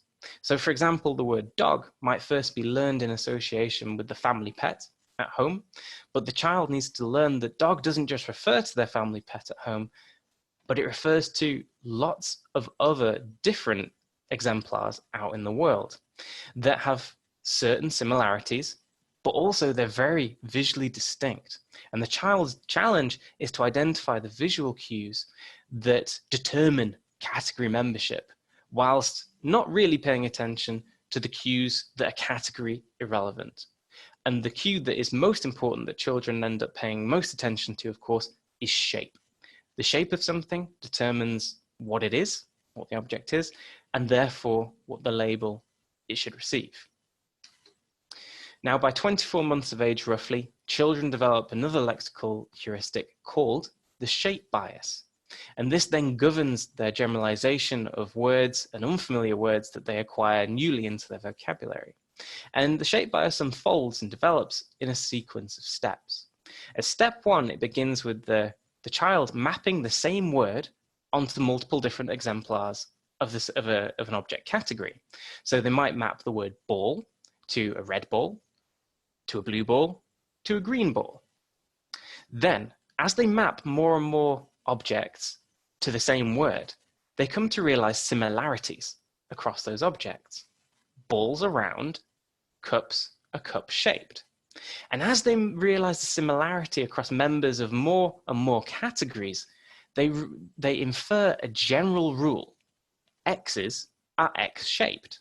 And once this general rule has been applied, they can utilize this rule when learning the names of unfamiliar things that they encounter for the first time. So for example, if the child goes to the zoo and they hear the word giraffe and they correctly map it to a giraffe, and then they immediately turn around and they see a stall selling plush toy giraffes, they can spontaneously extend the word giraffe to the plush toy because it matches on shape, even though it might differ in color and it differs on size. And as I said, children develop this shape bias around 24 months of age, or when they've acquired about 50 to 100 concrete nouns in their vocabulary. So the process of acquiring and learning object names tunes children's attention, their visual attention, to pay attention specifically to shape. So how does autism affect the identification, retention, and extension of words? Well, in terms of the use of social cues to support fast mapping, early studies show that children with autism who have language difficulties map labels onto objects that were the focus of their attention, rather than a speaker's intended reference. They didn't necessarily pay attention to gaze or social cues or emotional effect to identify the meanings of novel words, even though those cues were essential or are essential to accurately identifying meaning. So in a famous study, Baron Cohen et al. In 1997 replicated the method used by Baldwin that I talked about before in a previous slide. And rather than the child mapping the label onto the experimenter's object, which of course was the intended referent for Modi in this case, the child mapped the label incorrectly onto the object that they themselves were holding, the object that they were looking at when they heard the word, which was, in the context of this experiment, an incorrect word referent association. However, recent studies, and plenty of them, have demonstrated that many children with autism, including children with language delay, are sensitive to gaze and gestures and emotional effect when mapping word referent relationships. And it's now widely agreed in the literature that many children with autism can indeed utilize social cues when learning words under controlled conditions. Thinking about fast mapping, this is much more reliable in terms of consistency of findings. Children with autism across the ASD spectrum are very successful and accurate in their application of mutual exclusivity when identifying the meanings of unfamiliar words. Studies have demonstrated this ability in children with excellent language abilities, as well as populations that are minimally verbal. This seems to be a reliable and effective strategy for children with ASD to disambiguate word meanings. However, it's recently been suggested that children with autism may have some difficulty in terms of applying mutual exclusivity in certain situations. That is, ASD might disrupt children's ability to use mutual exclusivity with maximum efficiency due to idiosyncratic attentional preferences. So we know that children with autism have intense fascinations with certain categories of stimuli. And once their attention has been captured by a certain object or stimulus, it can be very difficult for a child to disengage their attention from that in order to explore their environment and benefit from the variability that's present. So take, for example, this mutual exclusivity-based fast mapping scenario. A child is presented with 3 objects, 2 of which are familiar that they have labels for, plus an unfamiliar object, and they are asked to identify the referent of Blicket. But let's imagine this child with autism is fascinated by trains. And of course, one of the familiar objects is a train. So this fascination leads them to be distracted by the train object, and they can't disengage from this object. They're captured by it. So they don't really notice the unfamiliar object, and they don't really notice the other familiar objects that are present. So even though the use of mutual exclusivity might be in their wheelhouse of language learning skills, they're unable to apply it because they're not paying attention to everything that's in their environment. Their attention is fixated due to their repetitive restricted interest. Now, cross-situational mapping, recent studies have demonstrated that the accuracy of cross-situational word learning is not atypical when you base your expectations on the children's language learning skills. Children with autism may be less accurate than peers, typically developing peers of the same chronological age, but when you base it on where they're up to in terms of their language development, they perform perfectly typically. That being said, their accuracy might be fine, but they can take longer to identify correct reference than typically developing children with similar vocabulary skills.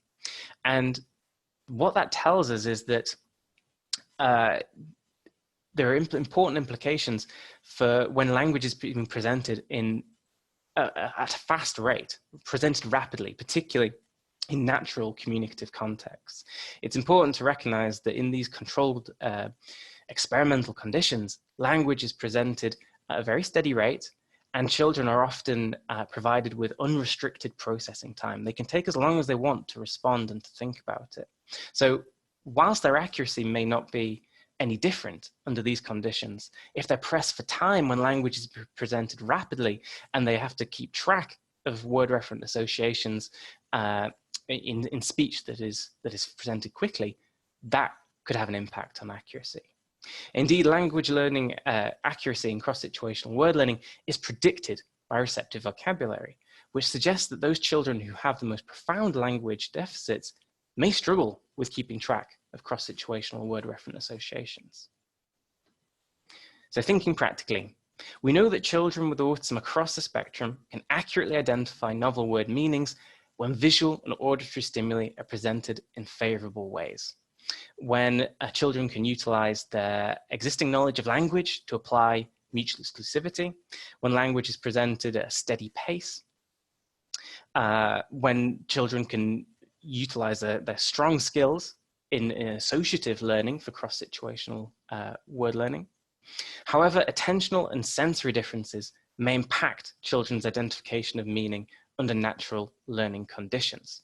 It may well be the case that children with ASD pay attention to social cues when they're highly salient, when they're really obvious in a controlled setting, but that doesn't necessarily mean they'll pay attention to those social cues or have the motivation to look for them in a natural learning dynamic social interaction. And of course, if children require more time to process language, then they are likely to have difficulty identifying word meanings in fast and continuous speech. In natural language, words are presented at about 150 words per minute, which is about 10 times faster than language is presented in psychology experiments. So natural speech may well create a bottleneck for word learning that leads to these delays in acquiring vocabulary. So moving on to retention. Studies have paid relatively little attention to retention in autism so far. Much more attention has been paid to fast mapping, reference selection. But those studies that have explored retention in ASD have found that new words might require numerous converging attentional cues or increased repetitions in comparison to typically developing children. However, recent research demonstrated that the relationship between identification and retention of word meanings isn't atypical in comparison to vocabulary matched typically developing children. That is, they are about as accurate at recalling words after 5 minutes that have been fast mapped or have been acquired through cross-situational learning as typically developing children, suggesting that the relationship between identification and retention isn't unusual in ASD. And indeed, studies have shown that retention in ASD can actually be enhanced by providing highly salient social cues that redirect children's attention to reference after they have identified meaning for themselves. So in one of our recent studies, it was a fast mapping type scenario where children use mutual exclusivity to figure out word meanings for themselves. But then after they've identified the word meaning, the experimenter gestured towards the correct object, looked at it, and repeated its label. And we found that this social feedback actually increased the likelihood that children with ASD would retain these novel words after a 5-minute delay. We've recently found as well that retention of novel words is more accurate for language acquired through active cross-situational learning than for fast mapping. So when children use mutual exclusivity to fast map novel words, after about 5 minutes in our studies, we found that children with ASD could recall about 50% accuracy, 45 to 50% accuracy. However, when they've identified word meanings through cross-situational learning, through repetition, through keeping track of word-object co-occurrences over multiple instances, their retention is at about 65%. So a significant increase.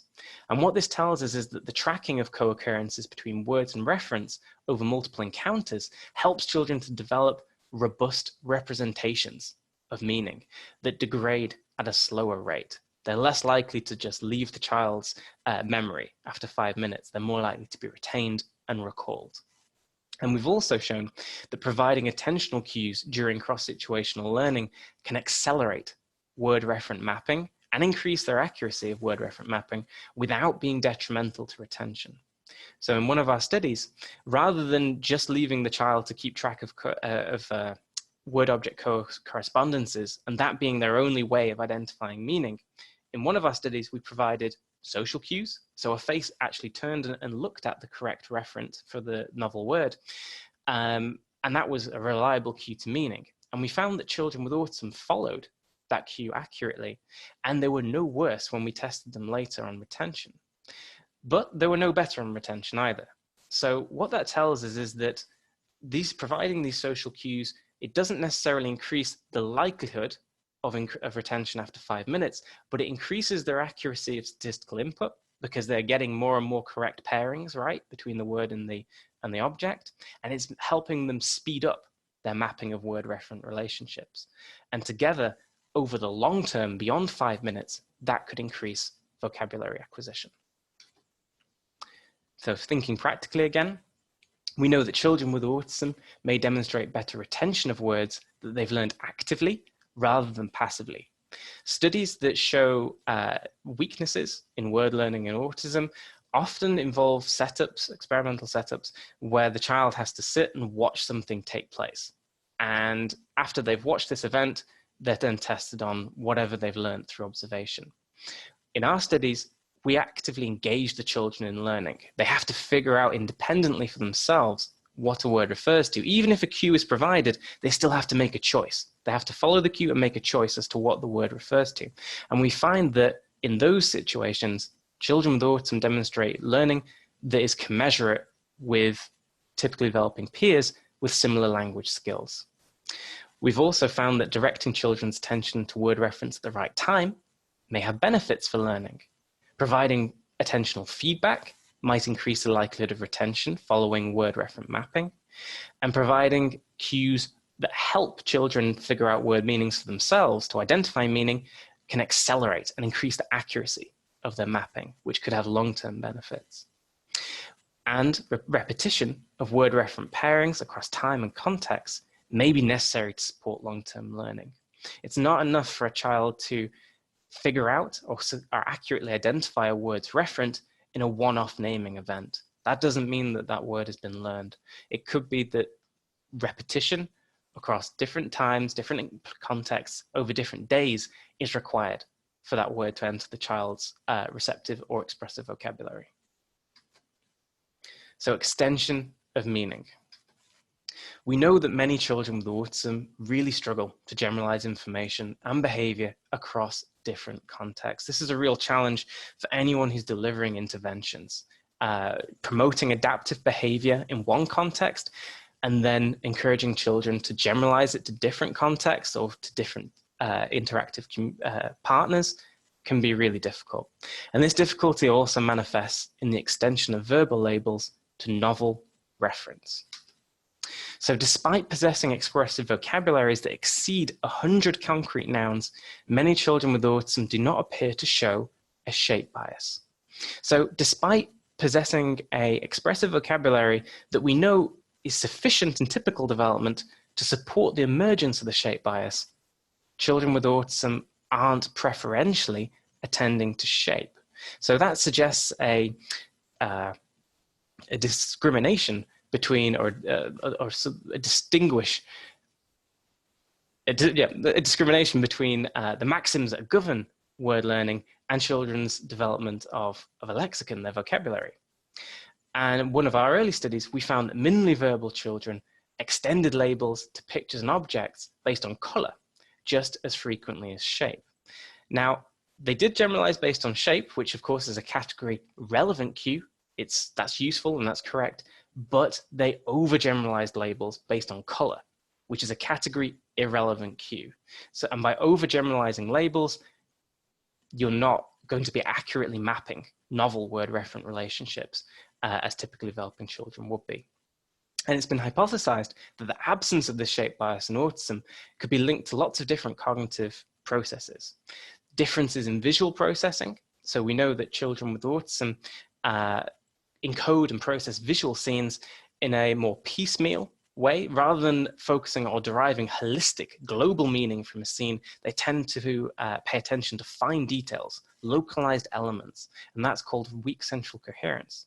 So it might be that when encoding novel objects, when they're learning words, they're not selectively attending to shape, or they are attending to shape, but they're also equally attending to other cues, texture, size, color, and linking the label to those cues just as strongly as shape. There is also differences in categorization, so how children organize objects and words into groups, and also potentially prototype formation. So when a child encounters a novel object and assigns a label to it, they form a prototype. And a prototype is like an abstract mental representation of the average for that category.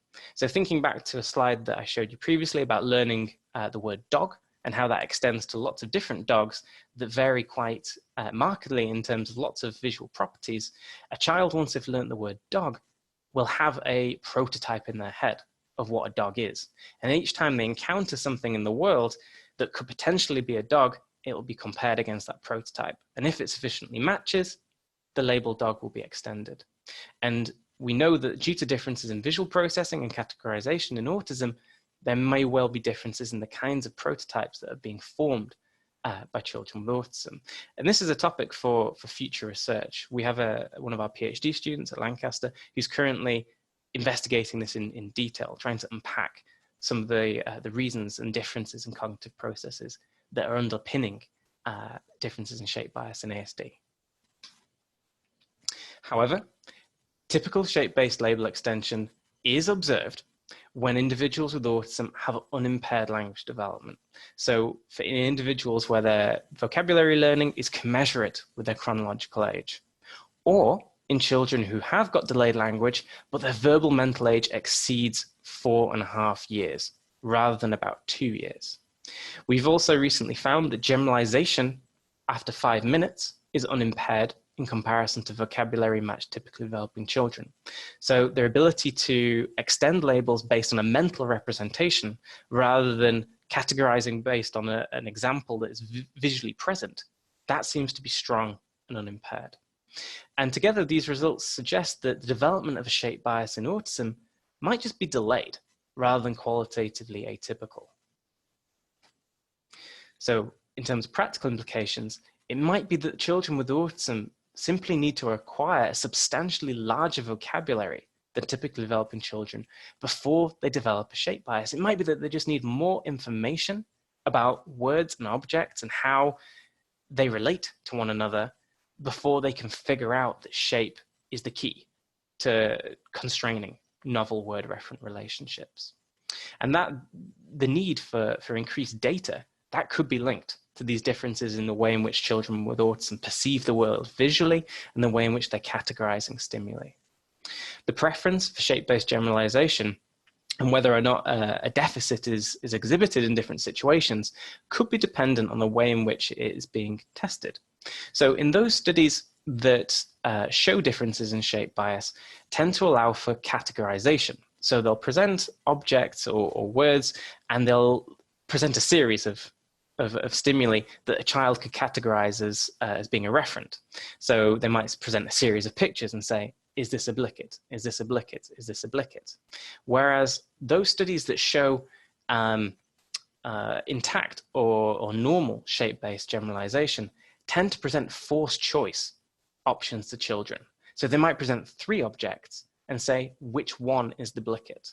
So it could be the case that when one object is required, when children are forced to identify a single referent for a word, they do privilege shape as the basis for novel word-referent relationships.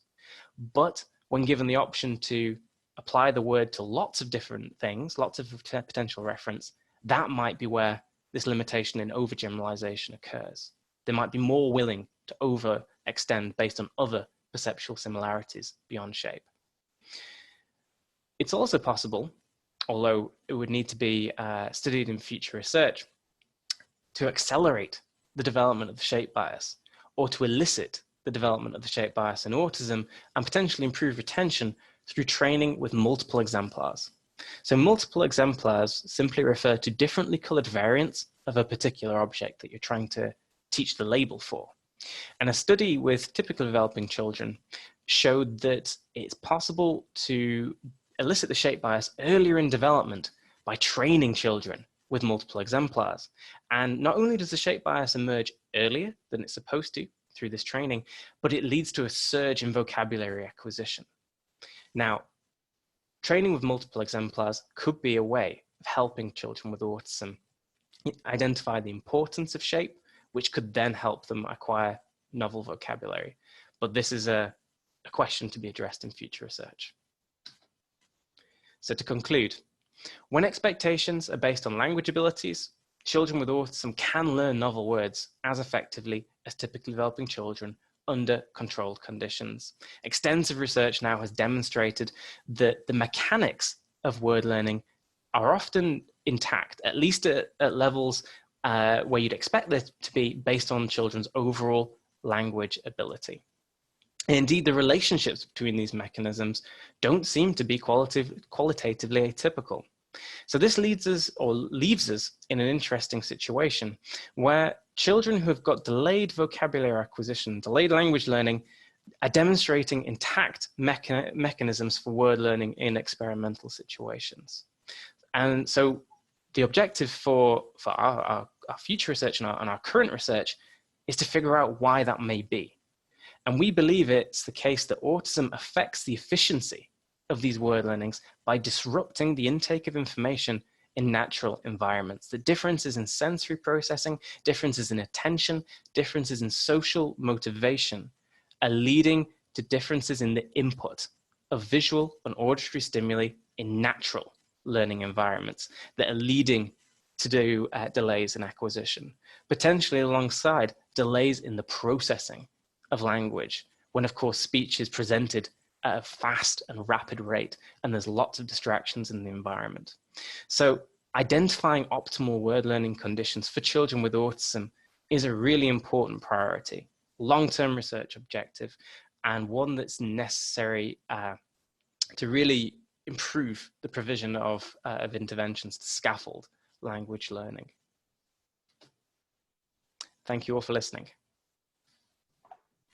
I'm really looking forward to this opportunity to talk about especially some of the newer work that we've been doing in my lab in collaboration with others that I'll be talking about, and then especially to get some feedback and listen to some of the questions that you have after my talk. And so thank you all very much for coming and be willing to listen to me for the next 45, 50 minutes or so.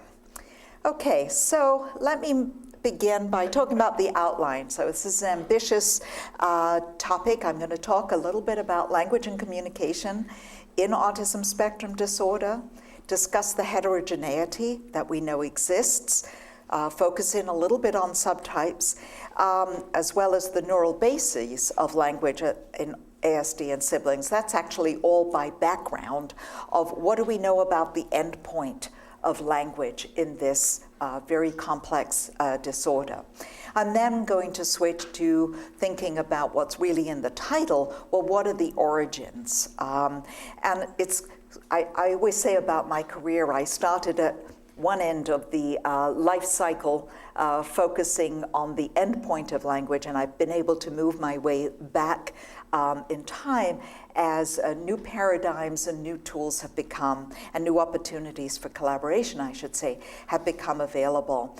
I'm going to talk about then, for the rest of the talk, the work that we've been doing in our high-risk or infant sibling study, focusing in on the development of speech perception, asymmetry in the neural response to language, language processing in high-risk infants, and looking at contributions, that should really say, to language development, looking at both infant and mother contributions, and end by discussing our future directions. Okay, so let me talk about language in autism, okay? The DSM-5, in their wisdom, and I mean that in a very positive way, I absolutely applaud what they have done, have basically taken language out as a core impairment.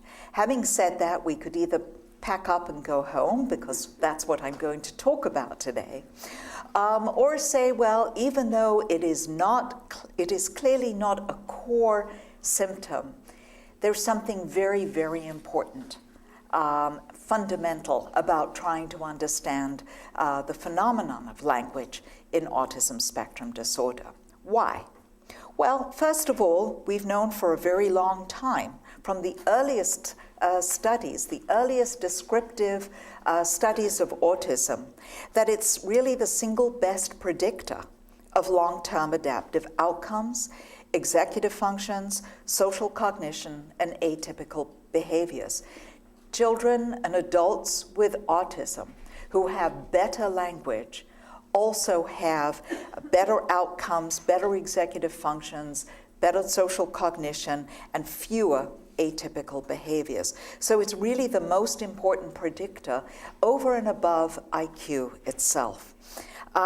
Effective behavioral treatments, particularly the ones we know that are the most important, ESDM, Early Start Denver Model, ABA, have the most significant impact on language. What they're able to do best in early intervention is to change the trajectory of language development and really show very rapid gains in this domain.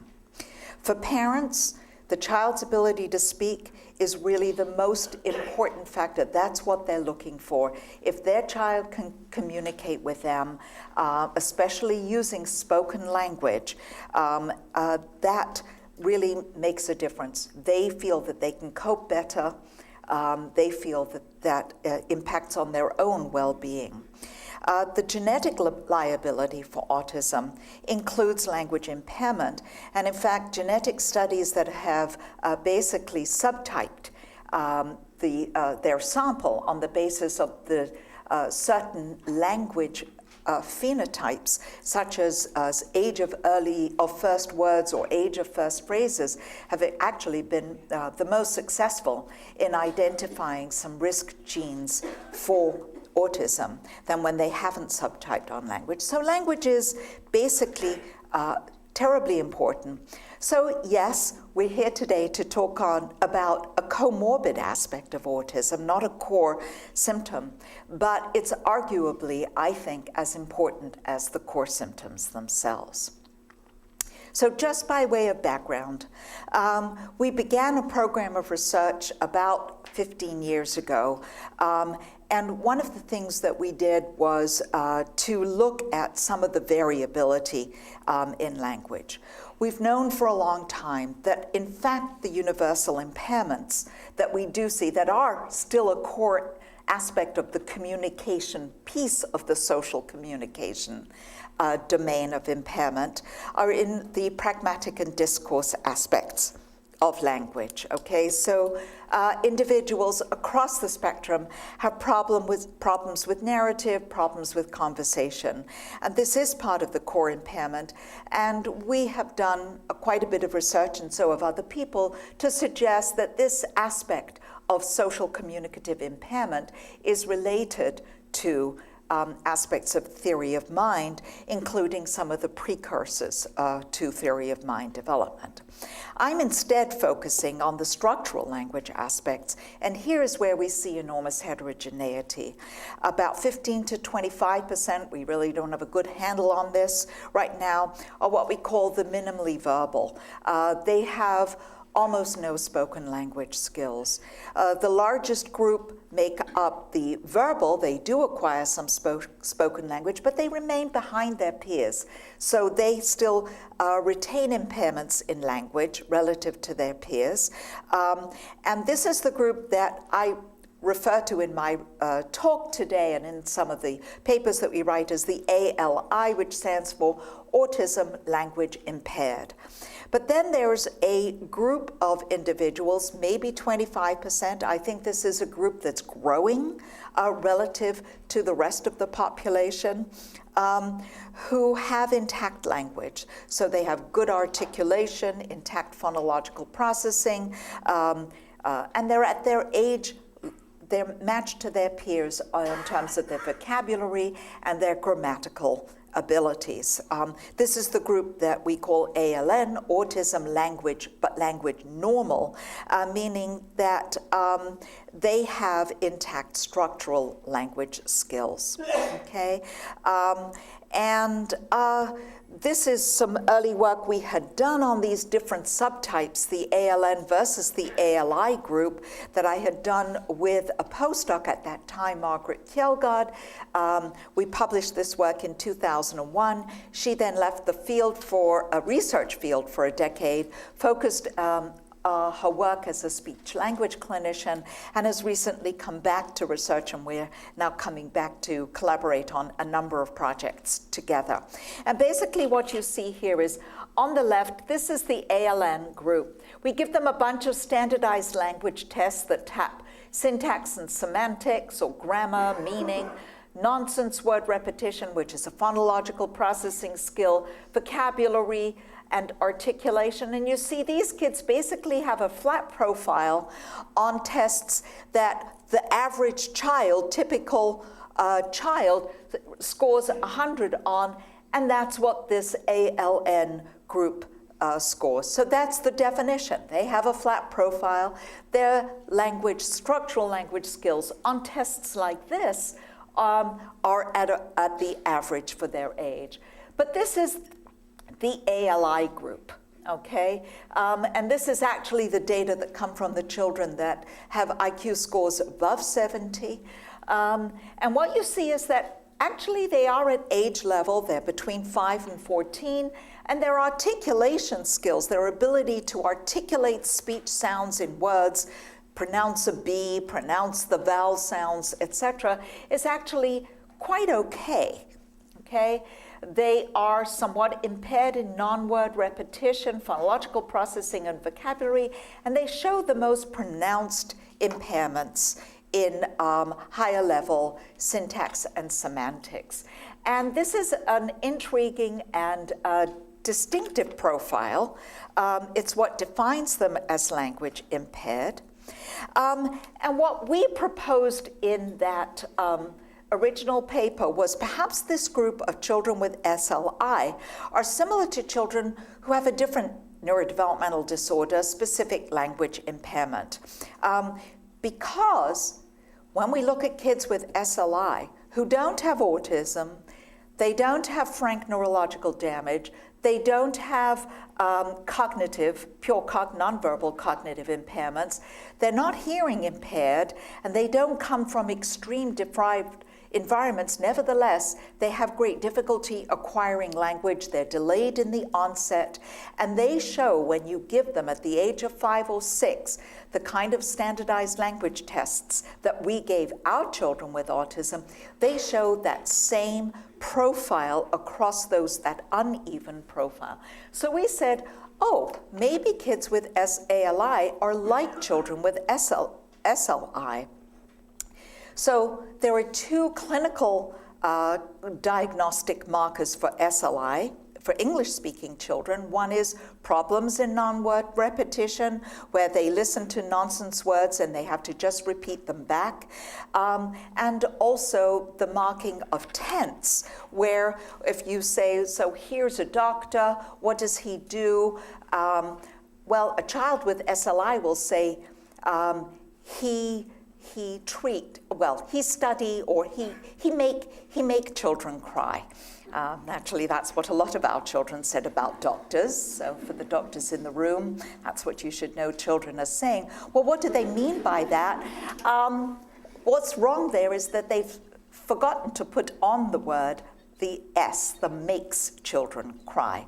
Anyway, we gave these kind of experimental tasks to children with autism, and we found that the children with ALI showed the same profile of difficulty on tasks that tapped non-word repetition and tense marking.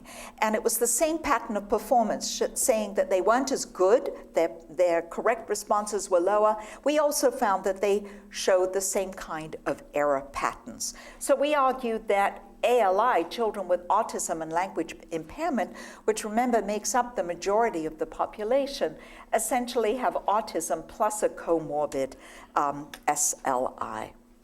We then went on to ask the question, well, what about their brains?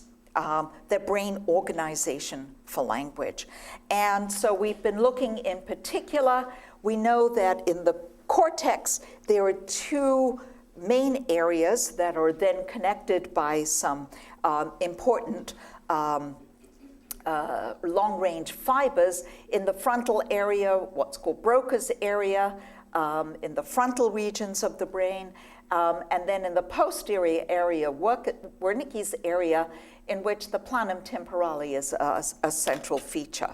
And in our structural studies then, what we're doing is asking the question, well, what's the volume of these areas? Are they the same size, or are they smaller, or are they larger? And also, what about asymmetry? In healthy people, the vast majority, over 95%, even left-handers, the majority of left-handers, these structures are larger in the left hemisphere than they are in the right. So we have this asymmetry, okay? And then functionally, although in fact these regions are important in processing language in both the left and the right hemisphere, there is a privilege to processing language in the left hemisphere in these particular regions. Well, let me talk a little bit about the structural studies that we have done.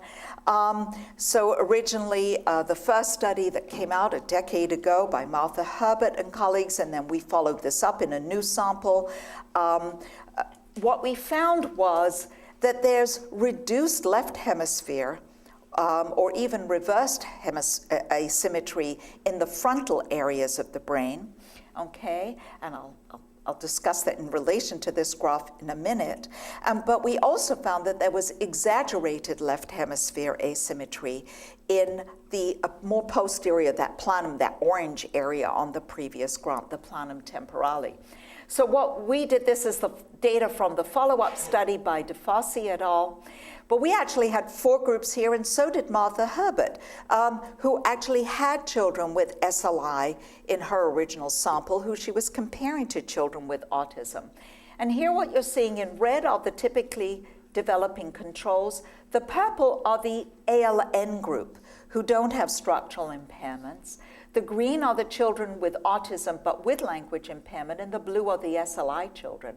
And what you see here is this overall group reversed asymmetry in Broca's area. It was a quite extreme sample in this study, and a smaller sample. In a larger sample, we usually just see reduced asymmetry, and that's been replicated in other labs. But we saw this exaggerated left hemisphere asymmetry in the posterior regions, and that we've replicated that a few times in our lab. So we saw that the neural organization, or at least the structural piece, in children with ALI, in particular, in autism with language impairments, was traveling along with the kinds of atypical patterns that we saw in children with SLI.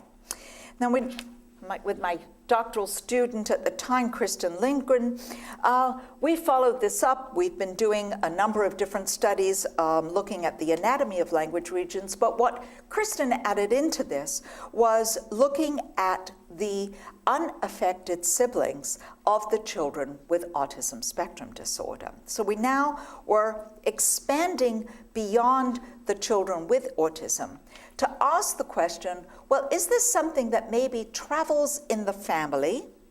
Okay, some of these patterns, that's atypical, but doesn't actually result in the syndrome itself. And that's something that we refer to as an endophenotype. And finding endophenotypes, i.e. Markers of a disorder that travel in the family but don't necessarily result in the disorder itself, can be extremely important and useful for helping to identify the underlying etiology, particularly teasing apart some of the genetic risk factors for the disorder from additional contributions to it, either additional risk genes or non-genetic risk markers. So in her work, what we did was we had a group of boys with autism, typical controls, and siblings. And here's the data on the volume of the language regions. These are the frontal areas, and these are the posterior regions. The controls here are in blue, and the kids with autism are in red, and the siblings are in green.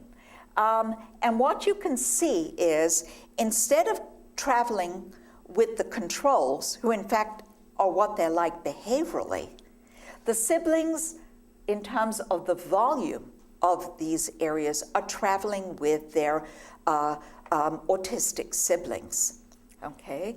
And then in terms of the asymmetry, we actually found that the frontal asymmetry doesn't travel along as an endophenotype, so presumably those regions are a little smaller in both the left and the right hemisphere, okay?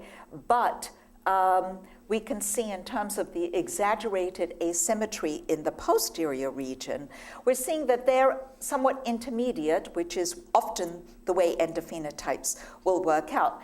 In other words, this group probably breaks down into two groups, one of which actually looks exactly like the controls, the other which looks a little bit more like the siblings. So that's by way of saying, we see then that autism has this interesting atypical brain organization, and it's something that's traveling in the families. So now let me move into the second, and perhaps that was by way of background to what we're going to see in terms of the origins in infancy. Okay?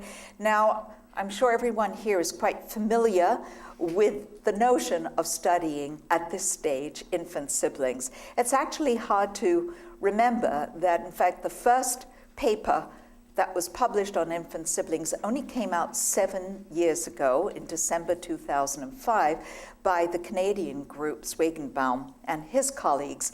I think we all think that this has been going on for a very long time, but it truly hasn't. And I think this has been a very interesting and very rich area of research. So the idea here is to, there's lots of reasons for studying infant siblings, but I think we all began by asking the question, how early can we see risk markers for autism before the onset of the full-blown disorder? And we want to distinguish in our work between those things which in our group we call the positive risk signs. And those are signs that show a high degree of sensitivity and specificity for diagnosis. And whereas we all thought maybe we'd find some very obvious positive risk signs very early in the first year of life, especially of those of us who thought, oh, well, we're experts, we're bound to see it.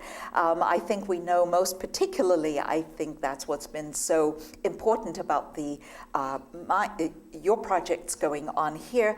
That really has been a much harder thing to find. But we want to distinguish them from the endophenotypes. We're all studying high-risk infants, okay? So they're infants that are siblings, just like the siblings in the study I just mentioned. And we're interested then in what do we see that may be different in these infants, but may not necessarily be predicting to diagnosis. And I think distinguishing between that is a crucial part of what all of us in this world of the infant SIB research are trying to do. We're very interested in early developmental trajectories prior to diagnosis. And in the work that we do, and most of the other teams, we're comparing high risk and low risk infants. In our work, we're careful always to control for birth order. So we don't have low-risk controls who are firstborn children. They're always second-born children as well, or third-born, but who have a much cleaner family history, if you will. if you will. At this point, we're expecting 15 to 20%, closer to 20% of our infants to go on to have ASD or other neurodevelopmental disorders based on the estimates of other studies. This is an overview, and for me to say that this work is a complete collaboration with Chuck Nelson from Children's Hospital Boston, and we actually carry out all the work at Children's. And it's been a fantastic relationship because Chuck and I bring completely complementary expertise to this enterprise. He was a world-class infant researcher and developmental cognitive neuroscientist, and I brought the autism piece to the project. So it's longitudinal. We see our kids in the lab many times. We do lots of behavioral measures. We're doing experimental eye tracking for both faces. He's also an expert on the development of face processing, and I'm the language piece. So you can see in everything we do, there's faces and there's language. We're using a number of different experimental methodologies. We do eye tracking, we do electrophysiology, and we're doing now some functional NIRS work. And we also, between 6 and 18 months, we send the families home. Actually, we do a home visit with this, with cameras, and we ask them to send us home video diaries, and we also have online written diaries between 6 and 18 months, okay? And I've highlighted in red the parts of the project that I'm going to talk about today. And what's wonderful about collaborating with Chuck is that you could bring him here, and he could do a complete talk on his own on all the other parts of the project itself. This is just a project, this is the slide to show you how overwhelming this all is, because this is what we're doing with the project at all times. Don't bother trying to read it. Okay, so let me begin by talking about the origins of this atypical brain organization for language. So we talked about how studies of older children and also adults show this atypical brain asymmetry for structural and functional organization for language. I didn't talk about the functional piece, but there is plenty of data on that too. Well, not plenty, but a couple of good studies. And as I said, the structural differences, we don't know about functional differences in older siblings because no one's done that work. And the question is, how early can we see this in infants? To what extent is it an endophenotype or something like a positive risk sign? And so what we're using to tap this is electrophysiology. We're doing event-related potentials. That's what ERP stands for. Looking at that as well as the EEG signal itself to speech sounds during the first year. I'm going to start by talking about the work that's been spearheaded by my doctoral student, Annie Seary. So what we do is we're basing our work on a paradigm that had been developed by Patricia Kuhl. And it's a double oddball procedure. Don't worry about that. Basically, the infant is sitting on the mom's lap. We do this at 6, 9, and 12 months, okay, only. And the baby sits on the mom's lap, and they're watching somebody blow bubbles. That's just to keep them as still as possible. The mom's told to try and keep the baby still because when you're collecting that EEG, you can't have too much movement going on. It's a little forgiving, but not a lot forgiving. And they're hearing sounds over the speaker, da, da, da. 80% of the sounds they hear are da.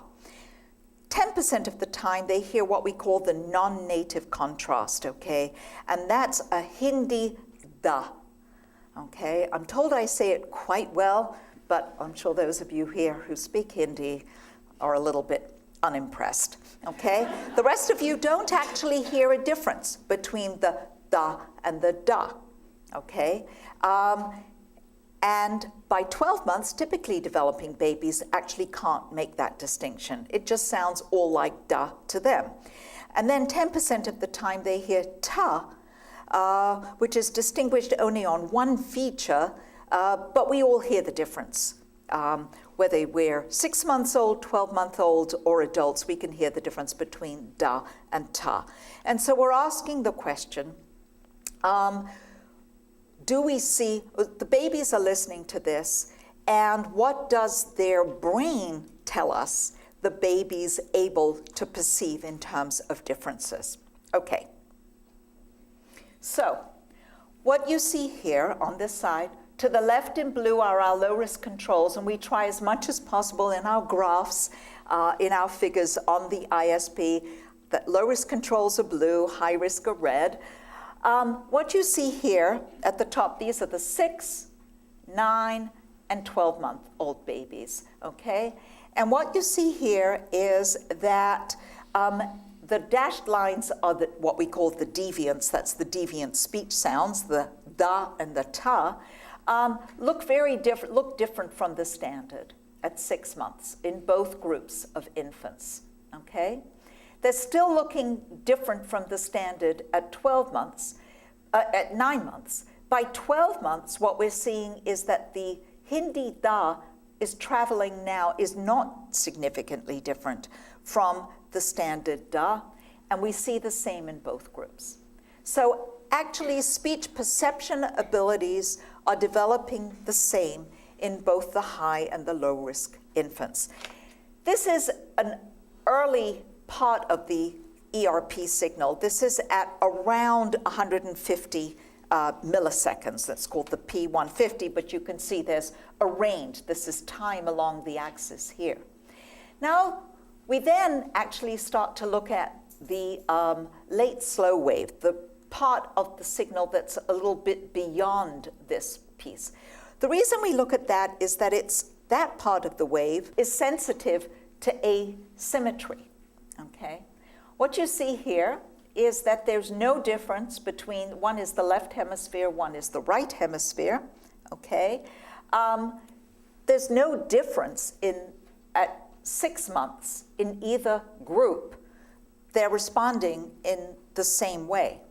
By 9 months, we're seeing a significant difference in the response of the two hemispheres, okay, which continues at 12 months in the low-risk infants.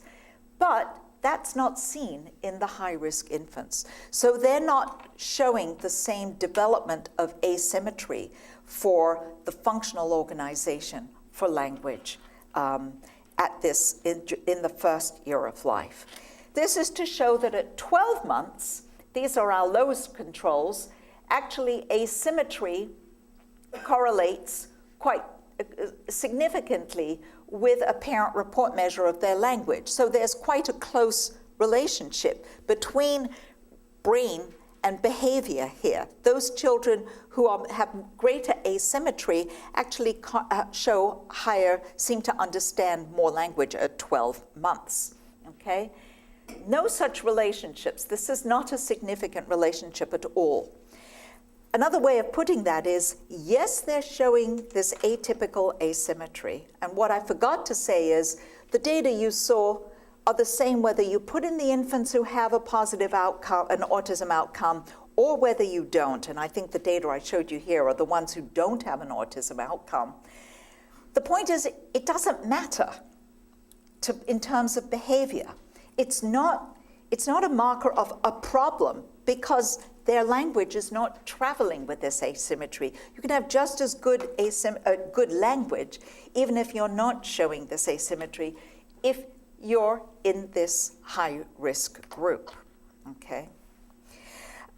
We then followed this up at 18, 24, and 36 months. Instead of listening to speech, they're now listening to words, okay? Because, of course, by that point, children have already acquired a fair amount of language. And they listen to different sets of words. Some of the words they hear, we know that they clearly know because the parents tell us that. And then there's a group of words that they listen to that they have no idea what they mean, okay? And based on the work of Helen Neville and Deborah Mills, we know that between 14 and 18 months, so at the period prior to our first assessment, there's a real developmental shift. Originally, both hemispheres begin to respond to words, and then there's a developmental shift where you see a greater, if you like, a greater signal on the left hemisphere. They show a greater asymmetry, more sort of advantageous. And so we took a look at this. They actually see a faster response in the left hemisphere based on the electrophysiology. We're looking at the latency in the N600, that's at 600 milliseconds after they listen to the word. And these are very preliminary data, which may or may not hold up as our sample increases. But what you're seeing here is that, in fact, and this is, I think, data only at 24 months, okay? What you see here is that for the low-risk controls, okay, there's no difference in their response to the known and unknown words. These are the known words in solid, and these are the unknown words in the right hemisphere, but they're definitely showing a faster response in the left hemisphere, and that's basically replicating the Neville and Mills data. We're not seeing any such difference, okay, in either hemisphere. So in the high-risk infants. So it seems that this difference in this atypical lateralization for the functional organization of language continues. Okay. We then have taken a different kind of analysis to look at connectivity. Now, we know from a lot of work that the emerging idea that in autism, as well as other neurodevelopmental disorders, there's problems in anatomical connectivity, the fibers that connect, or the synchrony between responses across different regions, so that there are fewer long-range connections. We see more local activation, potentially more short-range, but I think that's fairly controversial still, okay? We know this, that in functional MRI, we see reduced functional connectivity between that green area on that slide I showed you and the orange area. There's several studies. And then using resting state EEG, people have seen differences in reductions in functional connectivity using that kind of a measure as well. So two people, a postdoc and I guess she was a postdoc when she did this work as well. Adrian Tierney and Julia Righi have been looking at this in our data. So what they've done is to look at connectivity, taking our speech EEG signal and then honing in on one part of the raw EEG signal. Well, it's not raw, it's been processed into the gamma band, which is quite sensitive in the higher frequency as a connectivity measure. And we're looking at this as a measure of event-related coherence between the leads in the frontal and the posterior region. We're looking at the strength of the connectivity or the synchrony between those two regions. But this is just to show you, again, this is quite preliminary data, and we're still playing around with exactly which parts of the E, which leads we should be investigating. But what you see here is this is developmental change between 6 and 12 months, okay? And what you see is that there's increased gamma coherence in the left hemisphere between 6 and 12 months in the response to the speech sound in the low-risk infants in both the left hemisphere and the right hemisphere.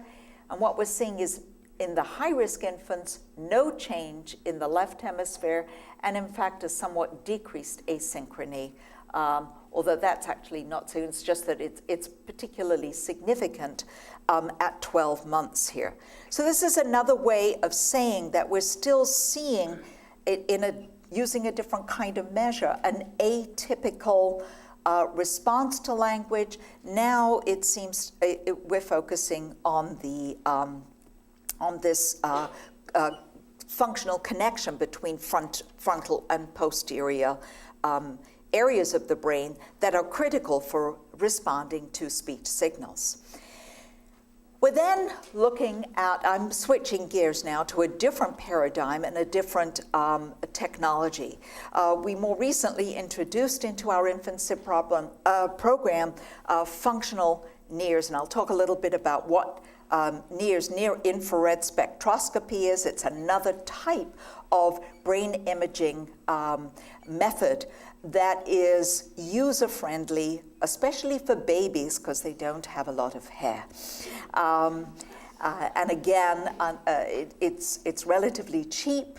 It's really the very poor man's version of functional MRI in a way. And it's very poor in that way, but you do get good, relatively, if you just divide the brain into front, back, left and right, well, it's a little bit better than that. Anyway, the paradigm that we're using, there's very little work in the normal developmental literature using NIRS, and we felt that it was important to take a paradigm that had been developed by others. What the babies are listening to, and you can see here we're doing this in the first year of life, 3, 6, 9, and 12 months, is they're listening to artificial words, and these either have a real statistic, a significant pattern to them, like penana, there's a repetition of the syllable within the word, okay? Or they're listening to words that have no repetition pattern in it. And this is like a precursor. I mean, you've got to pay attention to the statistical regularities and repetitions in what you hear, because that's how language that's how language is organized. And if you're not paying attention to those statistical regularities and irregularities, you're not going to really be acquiring language. So it's a good sort of precursor, plus it is in and of itself a linguistic stimulus that the child is listening to, okay? So this is to show you what NIRS is.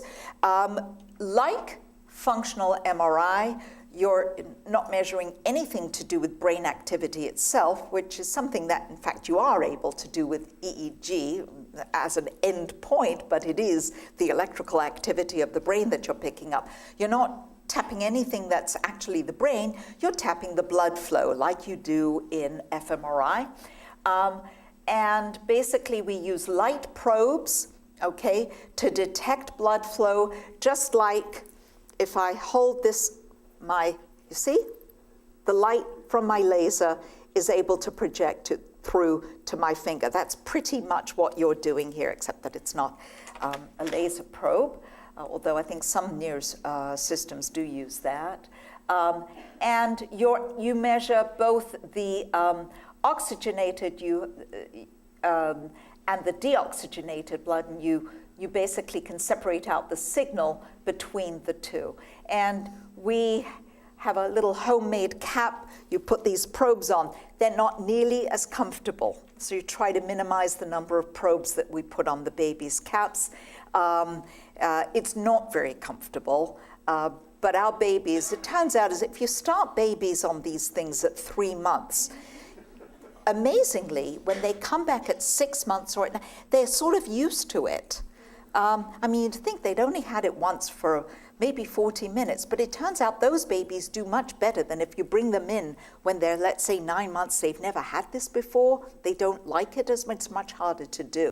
What Brandon Keene, a postdoc in our lab, has done has been to analyze the NIRS data, and in particular, to do a kind of a connectivity analysis of the data for this speech. And for this speech paradigm where they're hearing these nonsense words with or without repetition patterns. And basically what you do is you massage the data like one always has to do, process it. It's not massage. Massage has a different connotation. Process the data, filter it, et cetera, and then we take 4 regions of interest,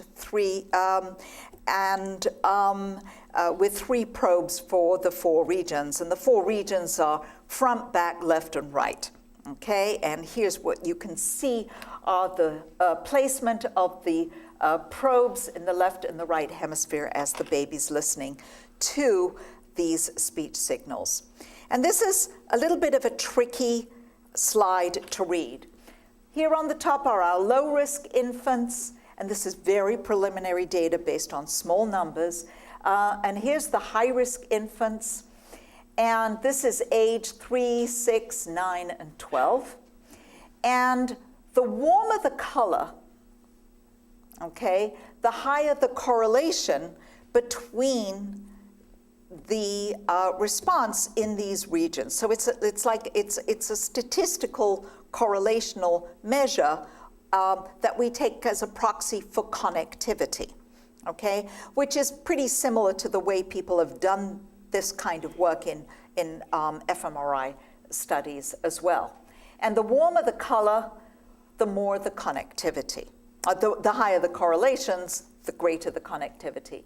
And basically what you can see, I mean, we don't have to go into the details because I know the pattern will change over time, but in the low-risk infants, we're seeing more warmer colors, these beautiful yellows and oranges. So it's basically saying that by 12 months, we're seeing much more in the way of connectivity, and this is both cross-hemisphere, the left front with the right front, and the right posterior with the left posterior. The one remaining cool is with the left anterior with the right posterior, which we're not expecting much in the way of connectivity. In contrast, there's really not much change over time in the strength of the correlation. This is the one difference, the right anterior with the left posterior, which is a little bit anomalous. I don't think it's particularly interpretable, this red block here. And otherwise, it stays a lot cooler than it does. So we're seeing on this other measure, again, a little bit less in the way of connectivity.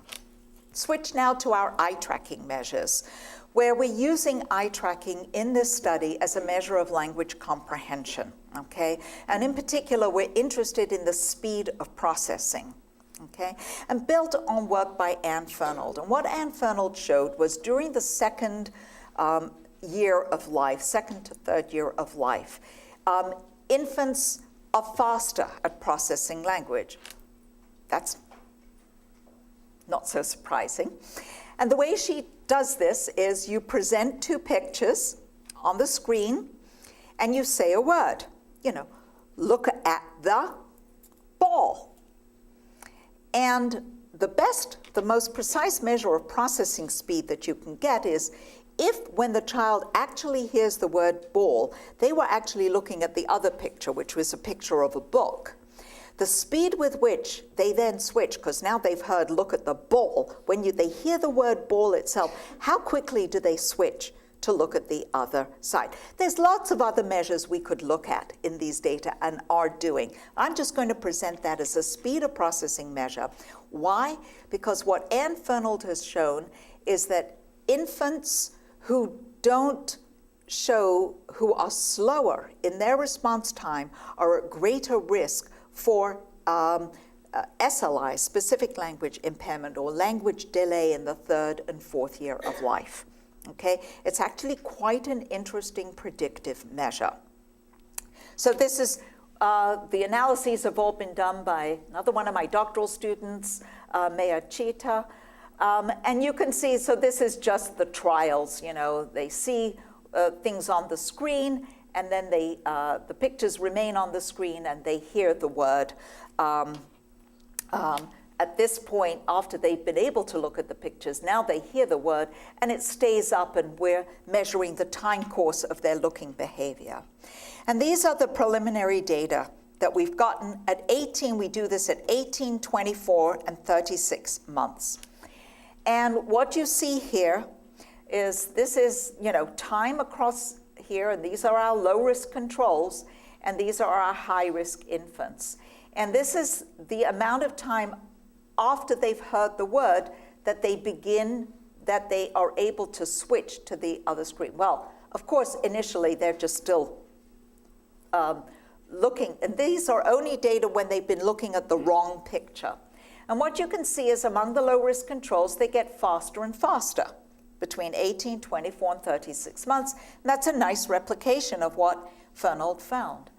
And what you see here is that at 18 months, the high-risk infants look like they're pretty good. They're looking like the low-risk infants. They show a little bit of advance at 24 months. But they're not showing any more increases in processing speed at 36 months. We're not quite sure what that means at this point. We still need to explore lots and lots of things, but the point of that dreadful slide I showed you early on about the complexity of this project is that it's a lot of work to get beyond this, and she just produced these graphs very, very recently. But even these high-risk infants, we know that they are at higher risk for language issues. And maybe processing speed is a little bit sensitive to that. And so there's something a little bit different about the way they're processing language. Their vocabulary scores are still in the normal range. But they're taking a little bit more time, and so that's somewhat of a liability, perhaps for greater problems with language, and that turns into reading issues when they're a little older. The final part I want to talk about additional contributions to language. And this is the work of my wonderful doctoral student, Megan Thompson, who those of you who have been here for a while may know. She is a graduate of UC Davis, and she has spent time here, and I want to thank you from the bottom of my heart for training her so well and sending her my way. Okay, so what we know is that infant gesture, communicative gesture, pointing behaviors, nodding and shaking your head, waving bye-bye, all those gestures, gesture predates language. And the more you gesture, and the greater variety of gesture, that's the best predictor of language development in all children, including children with ASD. And we and other groups have demonstrated that repeatedly. Gesture is the single best predictor of language. I think there's lots of reasons for it. It's not just communication. And it is, and it remains part of language. As you can see, I'm still gesturing. We don't give up gesture when we start to speak. But it also incorporates the motor components. There's somewhat of a learning piece to it, so there's an imitation component to it. But it also is primarily joint attention. Expression of joint attention. So when I say it's the best predictor, I think it's because it incorporates multiple components. It's not to deny the significance of everything else. And what Susan Golden Meadow has shown is that maternal gesture, we've always known that the mother's language predicts their child, the rate of language development in their children. All typically developing children with no risk for other problems will learn to speak, but the more a mother speaks to their child, the richer their language is going to be and affects their time, the onset and rate. But what Susan Golden Meadow and Melissa Rowe have shown is that not only mother language, but actually the more mothers gesture to their children in that period, that first year of life and the early second year of life, is also an independent or over and above contributor to child language.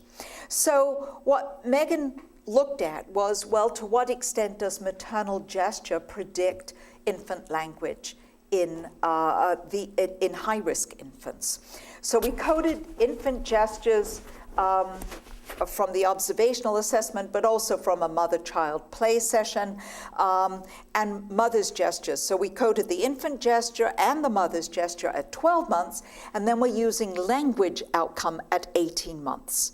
Okay, and that's taken from the Mullen, which is a standardized developmental assessment. So we're asking the question, does infant gesture predict later language, and does mother gesture predict later language? And this is just to say the kinds of things that we're coding, and these are pretty pictures. If I was adept at showing videos, I would show them, but I don't. So here's the data, again, blue low risk, red high risk. These are somewhat earlier, but we've definitely replicated this. Infant gesture at 12 months in the low risk infants is nicely predicting language at 18 months. And actually we see the same, although there's greater variance in the high risk infants.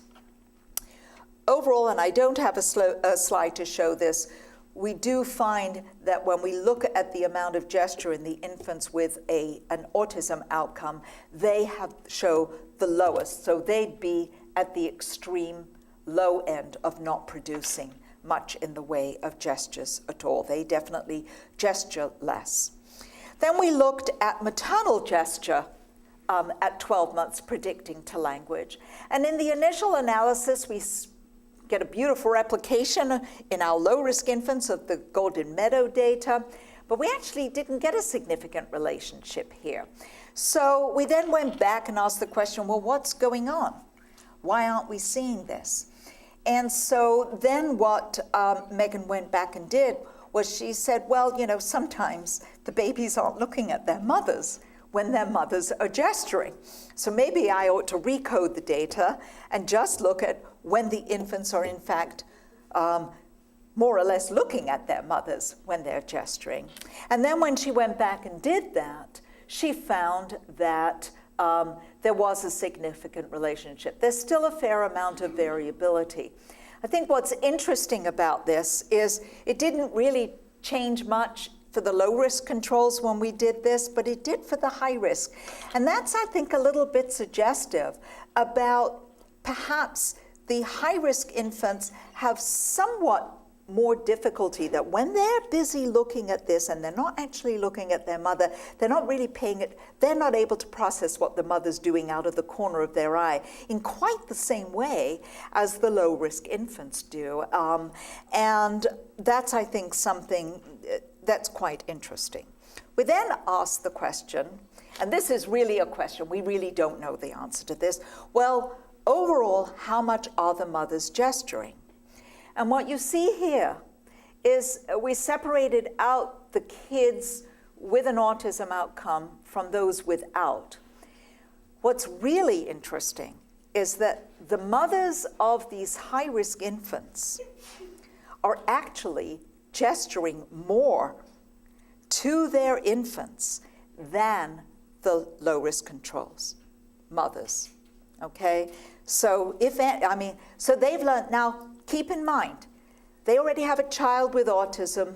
They've been through the mill. They know what they're doing. And we think this is really quite a provocative finding. Interestingly, there's enormous variation. We don't want to be saying, we know that overall these mothers are gesturing less.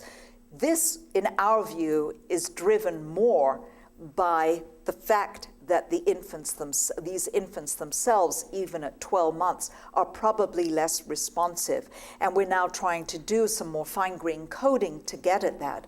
But it's not that they're so low. They're actually, if anything, intermediate between these mothers and those mothers. And you can see there's a lot of variation. So just to summarize, I'm coming to an end. This is just to summarize what I said. There's a lot of heterogeneity in the language of children. We see atypical structural and functional organization in both people with autism and unaffected siblings, although the unaffected older sibling work has only been done on structure. We see this emerging very early in infancy. And I think that's interesting, important, and surprising, but it's emerging as an endophenotype that's not necessarily traveling with any behavioral deficits, okay? We even see not just atypical asymmetry, but some preliminary evidence for reduced connectivity in the siblings that may also be an endophenotype. And again, seeing this emerge fairly early. Whether this resolves as the children get older is something obviously that we need to be pursuing. There's slower processing speed by age 3, and that gesture, both infant and mother gesture, is a strong predictor of language, not just in preschoolers, which the earliest studies on this showed, or toddlers, as some of our studies and others have shown, but in fact going back to the infant period.